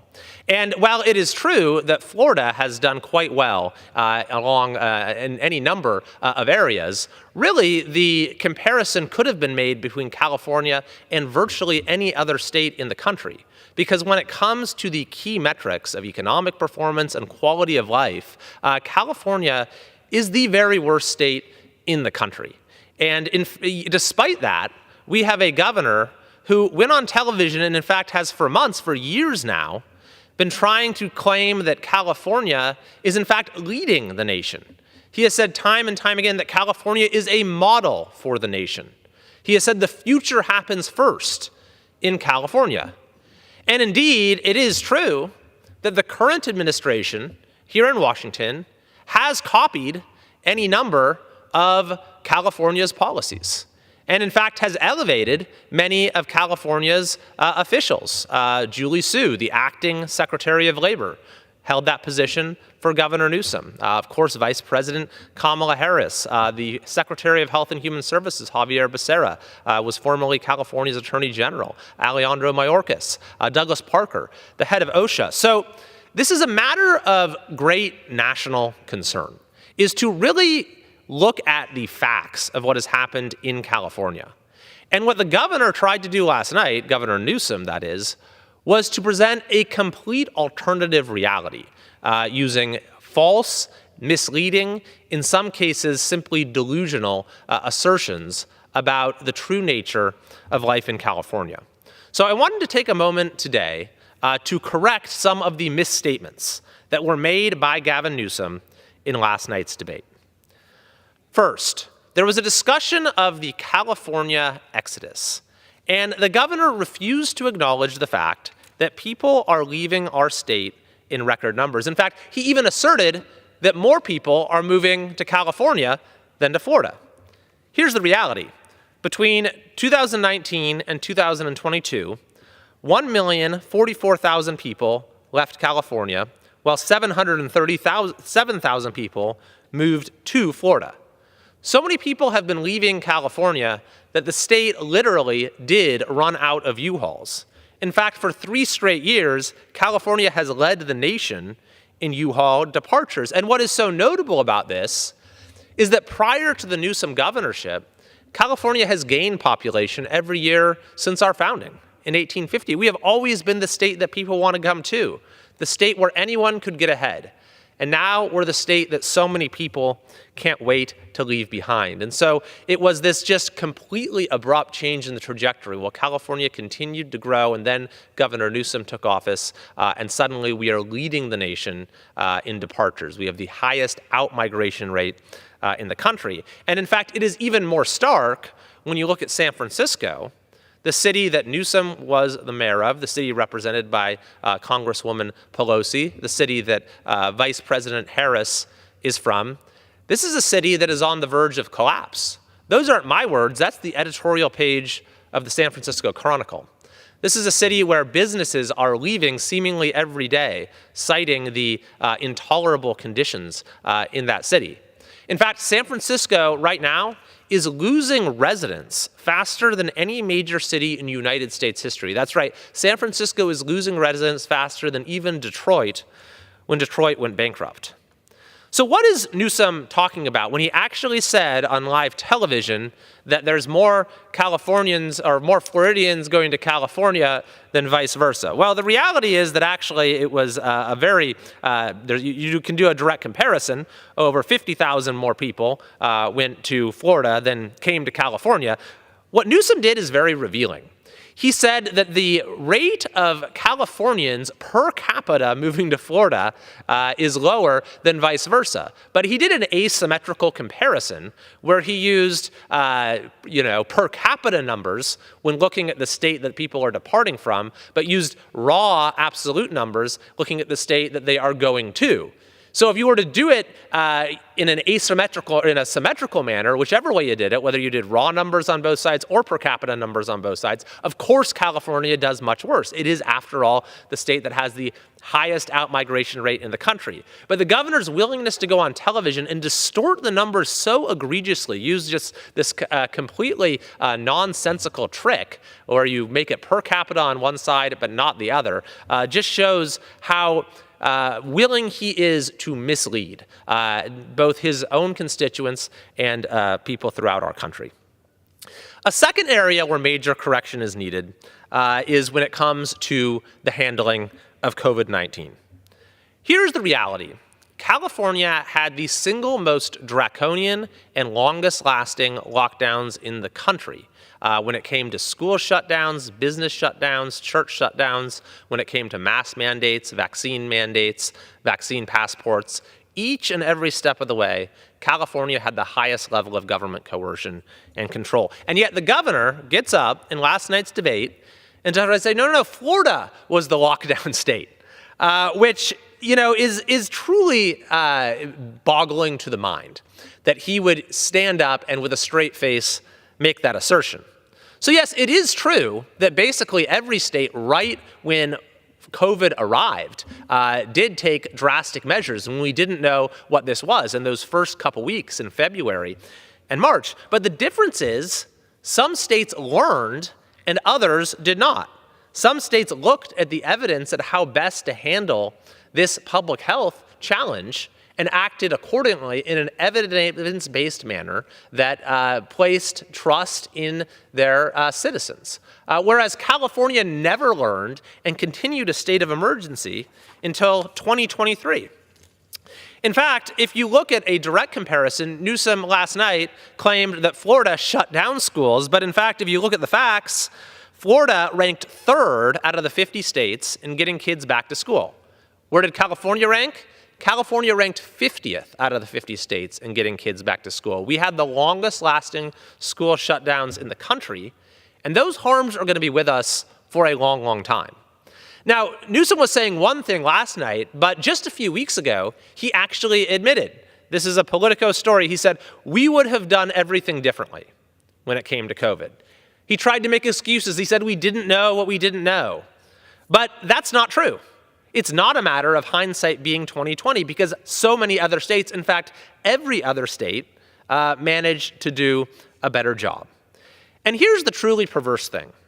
Despite everything California did to take away the rights of its citizens, to shut down beaches, to shut down youth sports, to keep kids out of school, many of whom have not come back, by the way, despite the incalculable damage to our young people, to our businesses, to our democratic institutions in the name of public health, California wound up with an excess mortality rate exceeding the national average, even though we had the benefit of a relatively young population. That's why the recent Lancet study actually says California had one of the highest standardized COVID mortality rates in the entire country.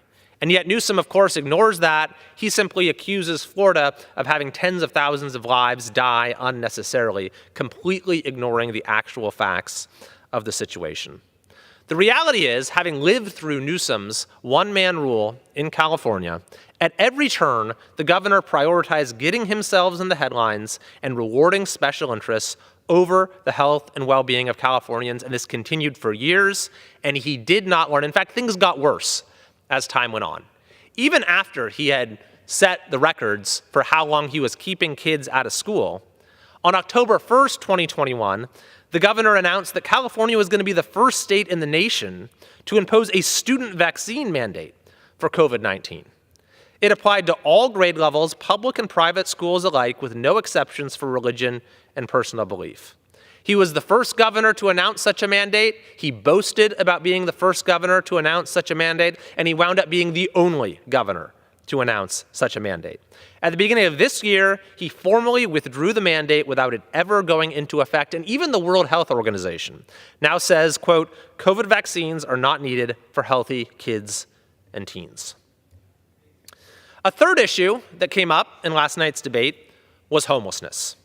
Newsom claimed that he has spent unprecedented resources on homelessness and gotten 68,000 people off of the streets. Now, the first part is true. The second is preposterous. California has spent $20 billion on homelessness over the last 5 years, and the problem has gotten worse. We spent all that money and it's gotten worse. In recent years, homelessness in California has increased 15 times faster than the country as a whole. Half of all the unsheltered homeless in the whole country now live in California.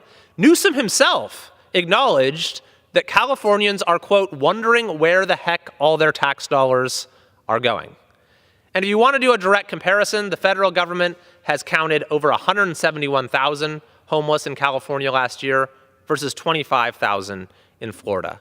Newsom himself even said when he was in Los Angeles recently that it looked like a third world country. And San Francisco, frankly, is much worse, with the one exception of a couple weeks ago when the president of China came to town, where there was the APEC conference with world leaders in San Francisco.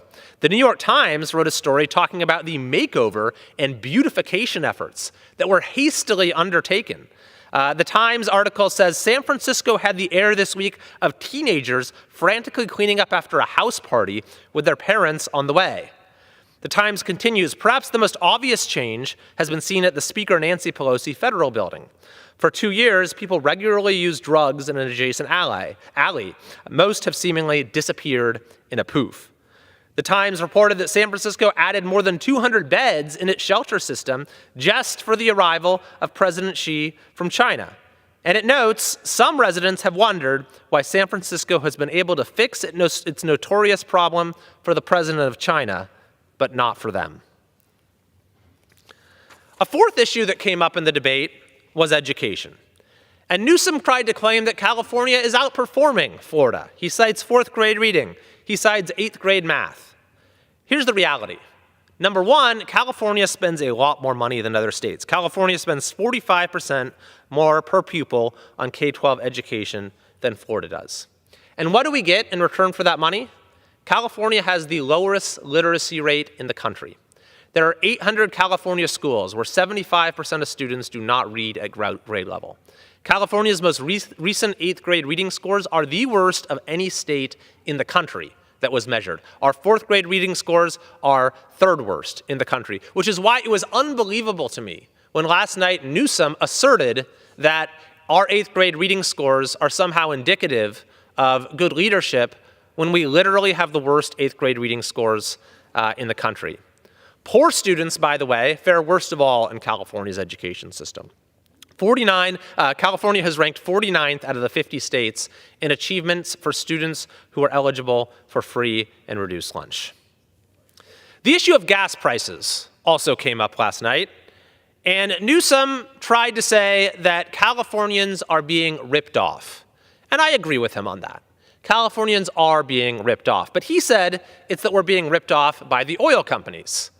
The reality is that California has by far the highest gas prices of any state in the country. Right now, gas prices in California are $1.58 above the national average. So if the oil companies are ripping us off, why are they ripping us off so much more in California than any other state? The reason gas prices are so much higher in California is there's a few reasons, but primarily that we have the highest gas tax in the country. We have all kinds of regulations and fees that add much more to the price of each gallon. So the reality is that we are getting ripped off, but we're getting ripped off by our own government. And by the way, what do we get in return for this, for paying the highest taxes on gas in the country, money that's supposed to be going to transportation? California generally ranks as having about the second or third worst roads of any state in the country, which people will be sure to tell you if you drive through California for any reasonable stretch of time. That is the sad reality of Gavin Newsom's California. Highest taxes, deepest potholes. We sacrifice the most and get the least in return. The issue of taxes also came up last night, and Newsom tried to somehow slice and dice the data to say that California, for certain people, has a lower tax burden than Florida does. The reality is this: California has the highest income tax in the country, the highest gas tax in the country. When you look at the overall tax burden, in California, total taxes are $10,167 per person. In Florida, it's about half that, $5,406. But Newsom wanted to talk about the working class. Well, here's the reality of life in California for the working class. California has the third highest cost of living in the country. California has by far the highest gas prices in the country thanks to extremely regressive set of taxes. California has the third worst inequality in the country. California has the highest poverty rate in the country. California leads the nation in the real poverty rate. And last year, California had the lowest wage growth in the country. Wages went up less in California for workers than any state in the country, which is why the California exodus, when you think of all the people leaving, it's not just people who are well off who want to escape the very high income tax rates. It's actually working people who just cannot afford to get by in our state, who are not allowed to pursue their career, who are unable to buy a home because of the skyrocketing home prices. That is the reality of life in California under Gavin Newsom. There was also discussion of the economy, both nationally and in California. And Newsom said something very interesting. He said that the nation's current unemployment rate is a sign of a booming economy. He said the unemployment rate is pretty low nationally, and so that's the link that he drew, is low unemployment rate, good economic stewardship. So the first response to that is that that is a mirage on a national level, given that the workforce participation rate has gone down significantly. Any small business owner will tell you that they're still to this day having a very hard time getting workers. But if we take Newsom at his word that a low unemployment rate is a sign of good leadership, well, then we can look at California's unemployment rate to assess his leadership. And as it turns out, California has the second highest unemployment rate in the entire country. If you want to do a direct comparison between California and Florida, just to pick one example, since January of 2019, employment has increased by over 1,031,000 in Florida. It's declined by 85,000 in California.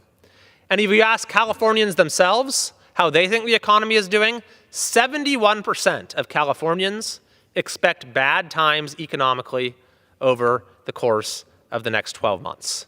71%, that is a majority of Democrats, Republicans, and independents believe the economy is on the wrong track and expect things are going to get worse in California. And a final point, the governor was just a few months ago boasting about how California had a surplus the last couple years, and how that was, again, a great sign of positive governance, of economic stewardship. Well, you didn't hear him mention that last night, and the reason why is that California has a massive deficit right now, a $31.5 billion deficit, which is out of step with what's happening last year. Right now, Florida has a $17.7 billion surplus. Now, it came to immigration and the border.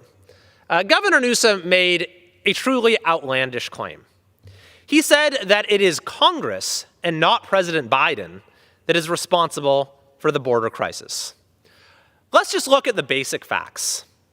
From 2014 until the beginning of the Biden administration, there were only 4 months throughout that whole span of 6+ years that had more than 100,000 encounters along the southern border.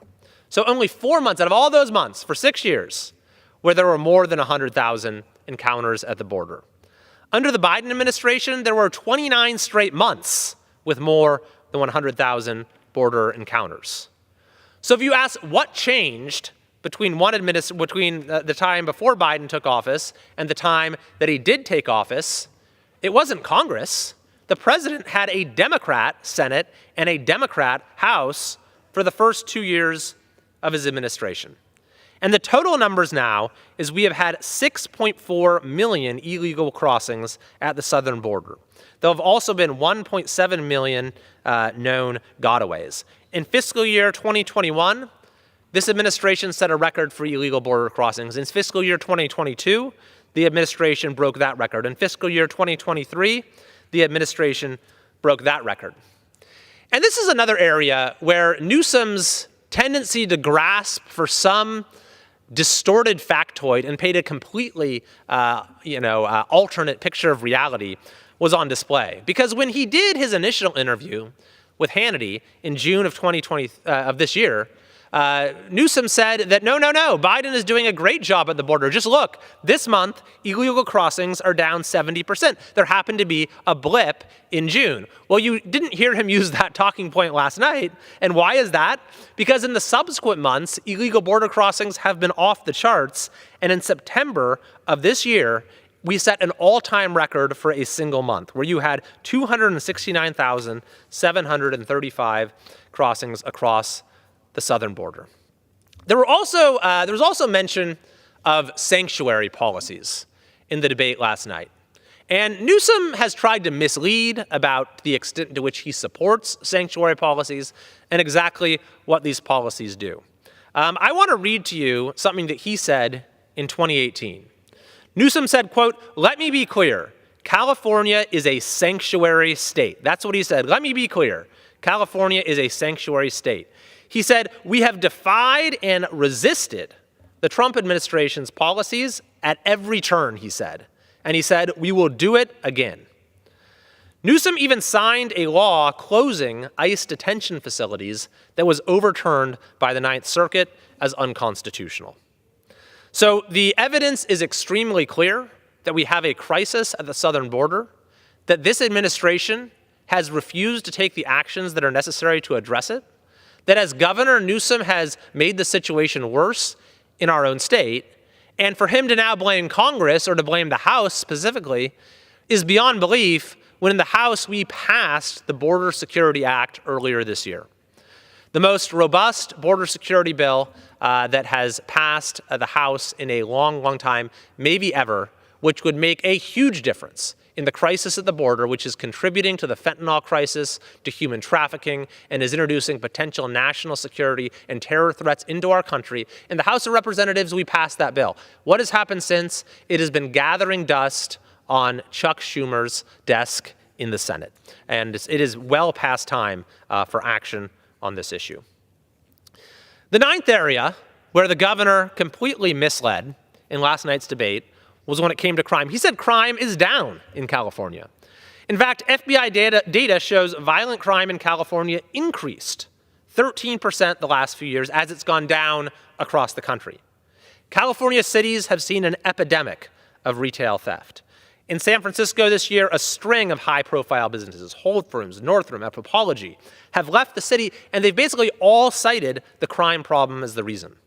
In Los Angeles, police have advised residents not to go outside wearing jewelry. In fact, if you want to do a direct comparison between Florida and California when it comes to crime, there were a few figures cited in the debate last night. One that's very interesting and it's very telling is when it comes to motor vehicle thefts. Now, why is this telling? Because in California, a lot of the crime doesn't even go reported because it won't be prosecuted. Well, you have all these laws that have basically legalized retail theft, have legalized open-air drug use, like Prop 47. We have other laws like Prop 57 that have downgraded a lot of offenses. We have cities that have defunded police. We have these so-called progressive prosecutors like George Gascon, who Newsom initially appointed as DA of San Francisco, who refused to prosecute even those crimes for those laws that are on the books. So you have businesses that will be robbed in broad daylight, and they'll just let the people go, and they won't bother to file a police report because they know that nothing is going to happen. So you can't actually look at reported crimes as an as an accurate gauge of how much criminal activity there is. But when it comes to vehicle thefts, that's different because there's usually an insurance claim, and so we get realistic, accurate numbers when it comes to motor vehicle theft. So how does that compare? In 2022, reported vehicle thefts per capita was 250% higher in California than it was in Florida. 250% higher. And that'll be no surprise to anyone who's been to San Francisco. The advice often is you should roll down your windows when you leave your car parked so that at least they won't break them when they're trying to break in. Finally, I want to mention one final issue, the 10th and final issue, and though there are certainly plenty of others, where the governor of our state gave a completely false and misleading characterization of what life is like as California, and that is on the issue of personal freedom. The governor called California the freedom state, but the Cato Institute rankings of freedom in the 50 states rank California as the 48th most free state. Florida ranked second out of the 50 states. Just look at what happened, of course, during the COVID lockdowns, where California had the highest measure of government control, the least measure of personal choice and freedom. But it began long before that. California has every year continued to erode the rights and freedoms of its residents. When it comes to economic freedom, for example, Newsom signed into law AB 5, which has deprived countless people of their right to earn a living, effectively abolishing independent contracting for many professions in California. And now his former labor secretary, Julie Su, is trying to do the same thing through the regulatory process here in Washington, D.C. Or just look at things like, bans on straws, bans on gas-powered leaf blowers, bans on chopsticks and other single-use food items, bans on even gas-powered vehicles by 2035 if Gavin Newsom has his way. Every day in California, we wake up wondering what is going to be banned next. And for Newsom to somehow claim we are the freedom state is a delusion of the highest order. I want to close by making this point, though, Mr. Speaker, which is that California, I believe, is the greatest state in the country. It's the state where everyone has always wanted to come to. We have everything to offer, and there are so many great things about our state, the amazing people and diversity and cultures and world-leading companies. In California. We have great universities in our state as well. We have so many great things going, and we still have parts of our state that people are moving to and want to live in. Specifically, my district. My district is one of the few parts of California that is growing right now. In fact, while the state as a whole has for 3 straight years led the nation in U-Haul departures, the largest city in my district, Roseville, last year was second in the nation in U-Haul arrivals. And so why is it that people are moving to our area while they're leaving other parts of California? Well, the reason is that we have fought against the failed governance model that Gavin Newsom has tried to impose on the state as a whole, and that is in an especially advanced stage in places like San Francisco. During the COVID years, we fought in every way we could to allow our communities to follow the evidence and allow citizens to live their lives as they saw fit. We ended up getting our kids back to school sooner than any other part of California. We ended up having an unemployment rate in Placer County, for example, that it was about half the rest of the state. And what was the result of that? We actually ended up having way better COVID-19 outcomes than the state as a whole because we focused on the things that would actually make a difference on disease control rather than population control, rather than gratuitously taking away the personal freedoms of our residents. But even before COVID, and now after, at least as we've moved away from that paradigm, we continue to try to chart a different course than California as a whole has taken. We support small businesses in our communities rather than attacking them. We support law enforcement in our communities rather than defunding police and rather than contributing to a false and misleading narrative, negative narrative about our law enforcement. We have led the entire nation in going after fentanyl dealers and charging them with murder so we don't have more of our kids continuing to get victimized. So when Gavin Newsom says California is a model for the nation, Nothing could be further from the truth, but I am very proud to represent communities that do represent a model for how California as a whole can once again become the Golden State. So I would just encourage everyone who watched the debate last night to take a close look at the facts, because there is an increasing tendency for California's failures to become national failures. And as a representative from California, I will be fighting in every way I can to make sure that that doesn't happen. Thank you, and I yield back. Under the Speaker's, gentleman yields back.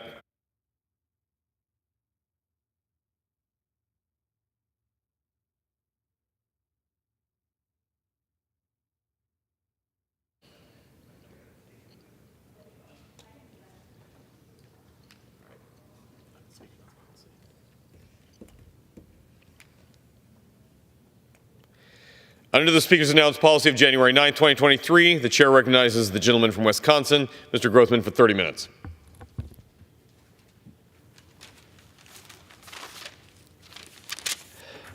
I would like to address the current situation in what used to be called the Gaza Strip. I believe, looking at American polls prior to the invasion that took place in October, there were too many segments of the American population who, insofar as there were disagreements between, I guess what we'll call Gaza and the State of Israel, or Palestinians in the State of Israel, they sided with the Palestinians. They felt somehow Israel was doing something wrong. I still run into some of these people when I go back to my office across from the Capitol, because sometimes they're out there protesting or making some sort of a case. I believe that all Americans should realize that until what they did to themselves about a month and a half ago, that the people in the Gaza Strip were fortunate to belong in an area right adjacent to Israel proper.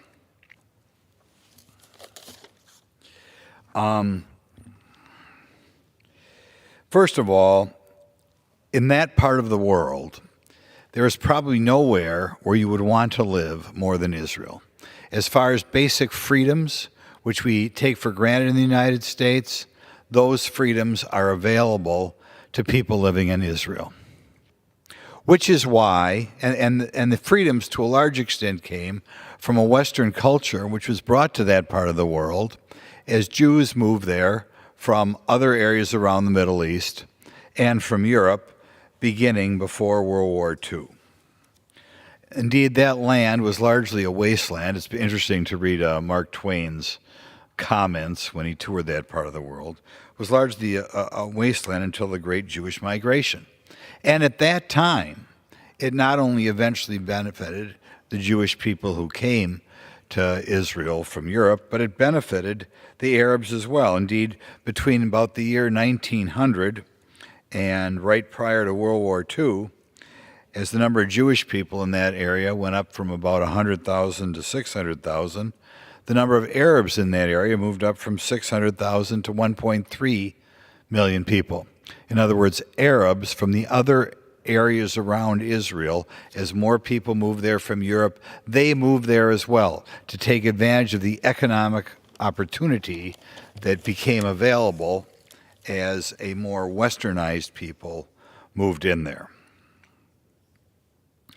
And that continues to this day.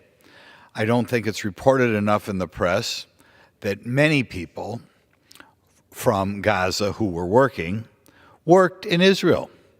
And the economic opportunities in Israel were far greater than the economic opportunities in Gaza. Indeed, I believe something like a person who left Gaza to work in Israel may be making 4 times as much as if they tried to stay in Gaza and work for the employers in Gaza. So again, very fortunate that Israel was right next door. Now, why is Gaza not well off in other ways? Because they're getting huge amounts of aid from around the world, and particularly aid from European countries. Well, the problem is the people that they have elected, Hamas, grabs that money. there are people who are billionaires, not because they've done anything worthwhile or, thought of a new way of doing something or opened a chain of hotels or whatever. The people who are connected with Hamas have become billionaires, taking money off the top that comes from the much poorer people who are living in the Gaza Strip. Indeed, they not only take the money and skim the money off the top, but they then don't recycle the money in the Gaza Strip. They live in Qatar, or maybe they live in Turkey.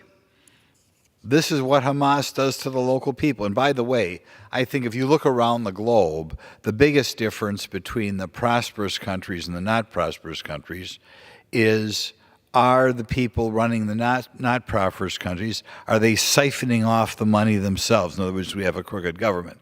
And nobody could not say that when left to their own devices, the Gazans have elected themselves, Hamas, a very, I guess I would say, crooked government, which insofar as they don't have as much money as they would like, it is caused by who they have elected themselves. And remember, I think there's some feeling out there that Hamas is this fringe group that happens to be running Gaza. Hamas was elected overwhelmingly by the Gazans. Now, we can feel sorry for people that make such a stupid choice, but we also have to say, to a certain extent, you are guilty to a certain extent by electing such people. Another indication of how lucky you would think people should be for being in that part of the world, in a region right on the beautiful Mediterranean Sea, is that people from all around the globe are coming not just to be next to Israel, but to be right in Israel. One of the things that surprised me as you read about what was going on is that apparently some of the hostages were from Thailand. And I thought, what in the world were hostages from Thailand being grabbed by these horrible Hamas militants? Well, now I've looked into it. People, particularly from Thailand or Philippines, but sometimes other places as well, are coming from halfway around the globe to live in Israel. Now, ask yourself that.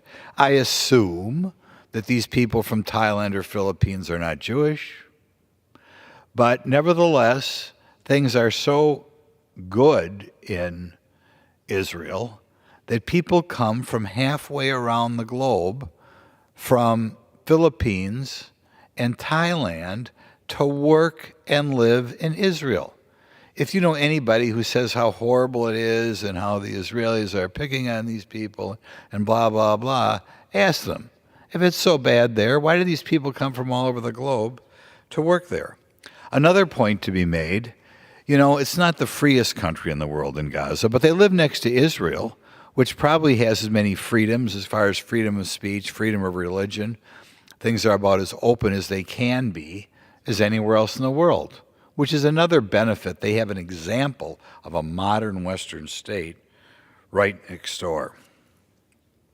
The next thing I think the public should consider, as far as these poor people on the Gaza Strip, is apparently no one else in that part of the world will take them.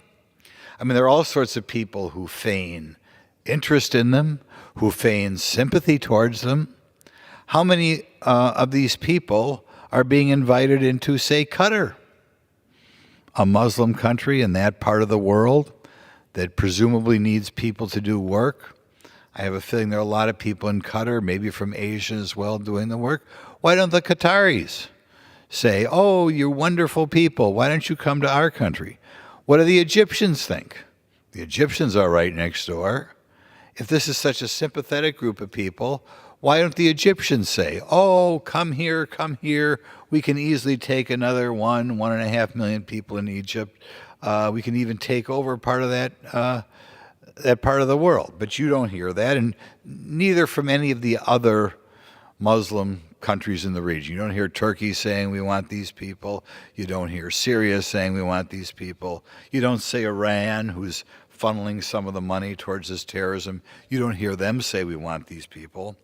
So before you have too much sympathy for this group, and I guess we can have all sympathy for all human beings, you have to ask yourself, why do none of these other Arab Muslim countries in that part of the world, or in the case of Iran, Muslim country, why aren't they taking them? So I ask the American people, before those of you who are out there and the demonstrators and such saying how horrible things are for the people in Gaza, look in the history. Look and see the benefits that these people are getting from living next to Israel. Look and see the number of Arabs who moved to what is today the Gaza Strip, or Israel as a whole, moved there from other parts of the Middle East after, not before, but after the big Jewish migration that took place in the first half of the last century.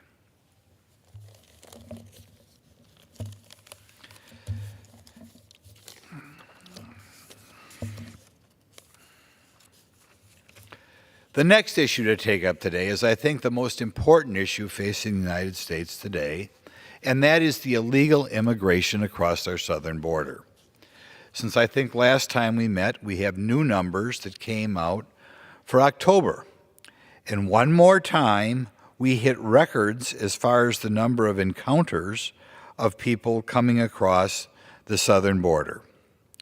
The most recent number shows 241,000 encounters at that border, up from a year ago at 231, up from 2 years ago at 164, up from 3 years ago when we had a different president at 72,000. So one more time, we hit records on the number of people who are coming here. We have 71,000 what they call gotaways, which are people who come across the border and do not check in with the Border Patrol. Most people who come across the border ask for asylum. They don't need asylum, but at least they ask for it, and there's a perfunctory check on things. We hit another near high of almost 62,000 gotaways who won't even check in and ask for asylum crossing the southern border. This is a disaster waiting to happen. You are permanently changing America. Our forefathers anticipated that America be a country for moral and religious people. We have no idea what the background of these people is. Are they going to stand with our Constitution? Do they understand the natural ideal that our forefathers thought, in that they wanted independent people coming here, not people who would view the government as something to give them, give something to them?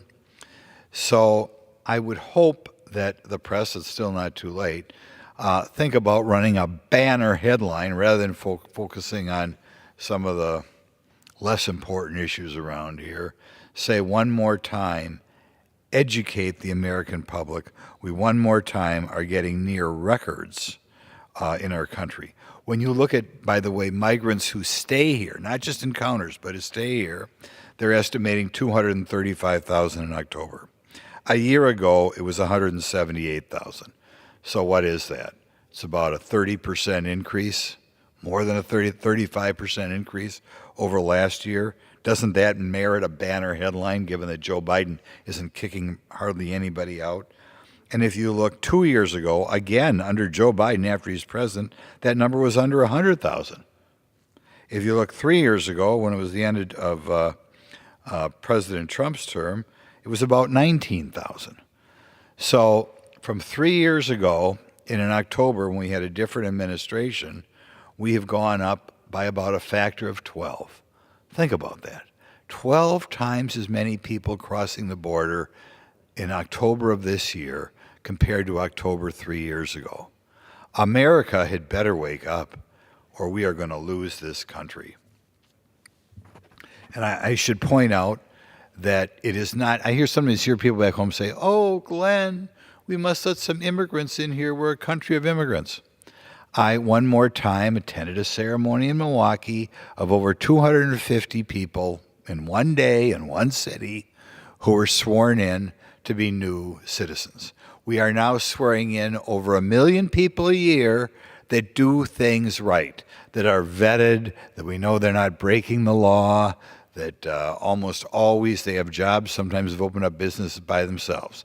So it's not like America is saying you can never get into America, or we're so xenophobic that we're no longer a country of immigrants. No, we have over 1 million people every year coming here are sworn in. And that's not including children who are born here, to parents who are not immigrants, because right now our government wrongly is saying that if you're born in this country, you're automatically an American citizen. And it's also not counting the tens of thousands of people who are on visas that have expired. So we are flooding America with new people. And America, again, has to remember, I want to repeat those figures one more time. In this October, compared to 3 Octobers ago, we have about 22 times as many people, 12 times as many people coming into this country and being let in across the southern border than were in that short period of time ago. So I encourage America to wake up.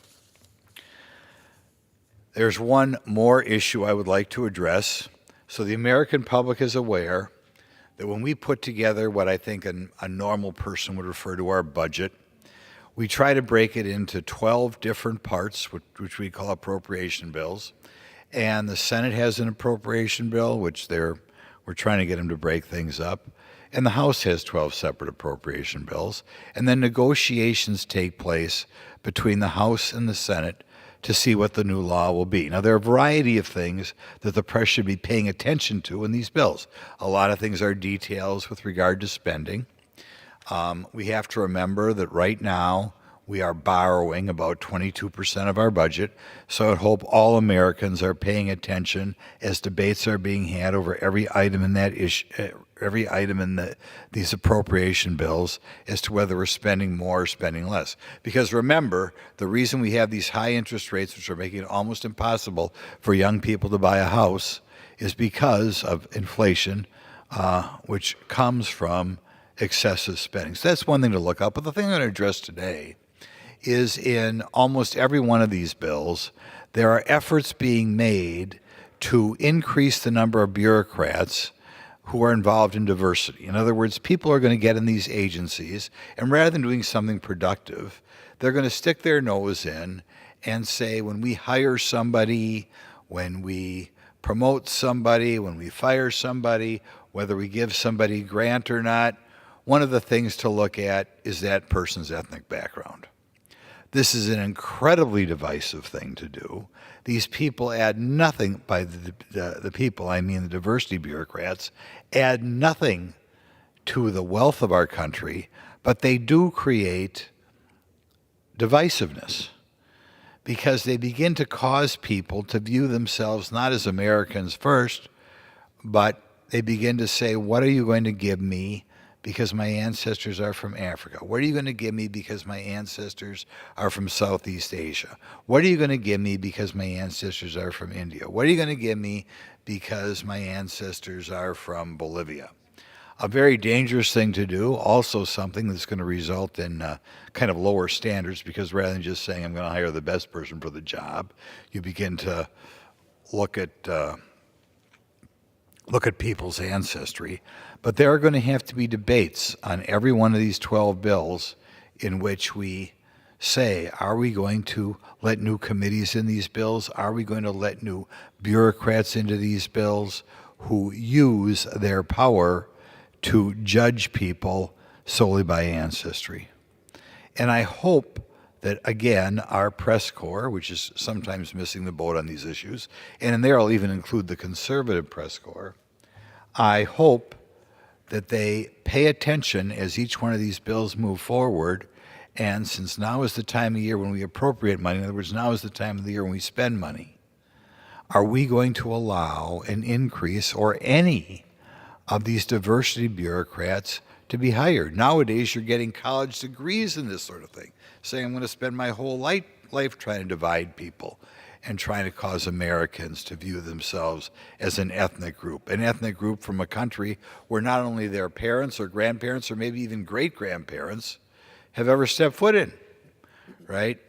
We're going to identify, as I talked about Bolivia. We're going to identify as Bolivian, even though I may have never seen Bolivia. My parents never saw Bolivia. My grandparents never saw Bolivia. I've never spoken a word of Spanish, but it's important that I be part of this agency so I can bring a Latin American viewpoint to this agency or represent other Latin Americans. It's just a completely ridiculous idea, but that idea is taking root. I think the only reason I would push it is if I wanted to destroy America, if I wanted Americans to kind of turn into a fight between each other or a contest between each other, which is sure to end in the weakening of America.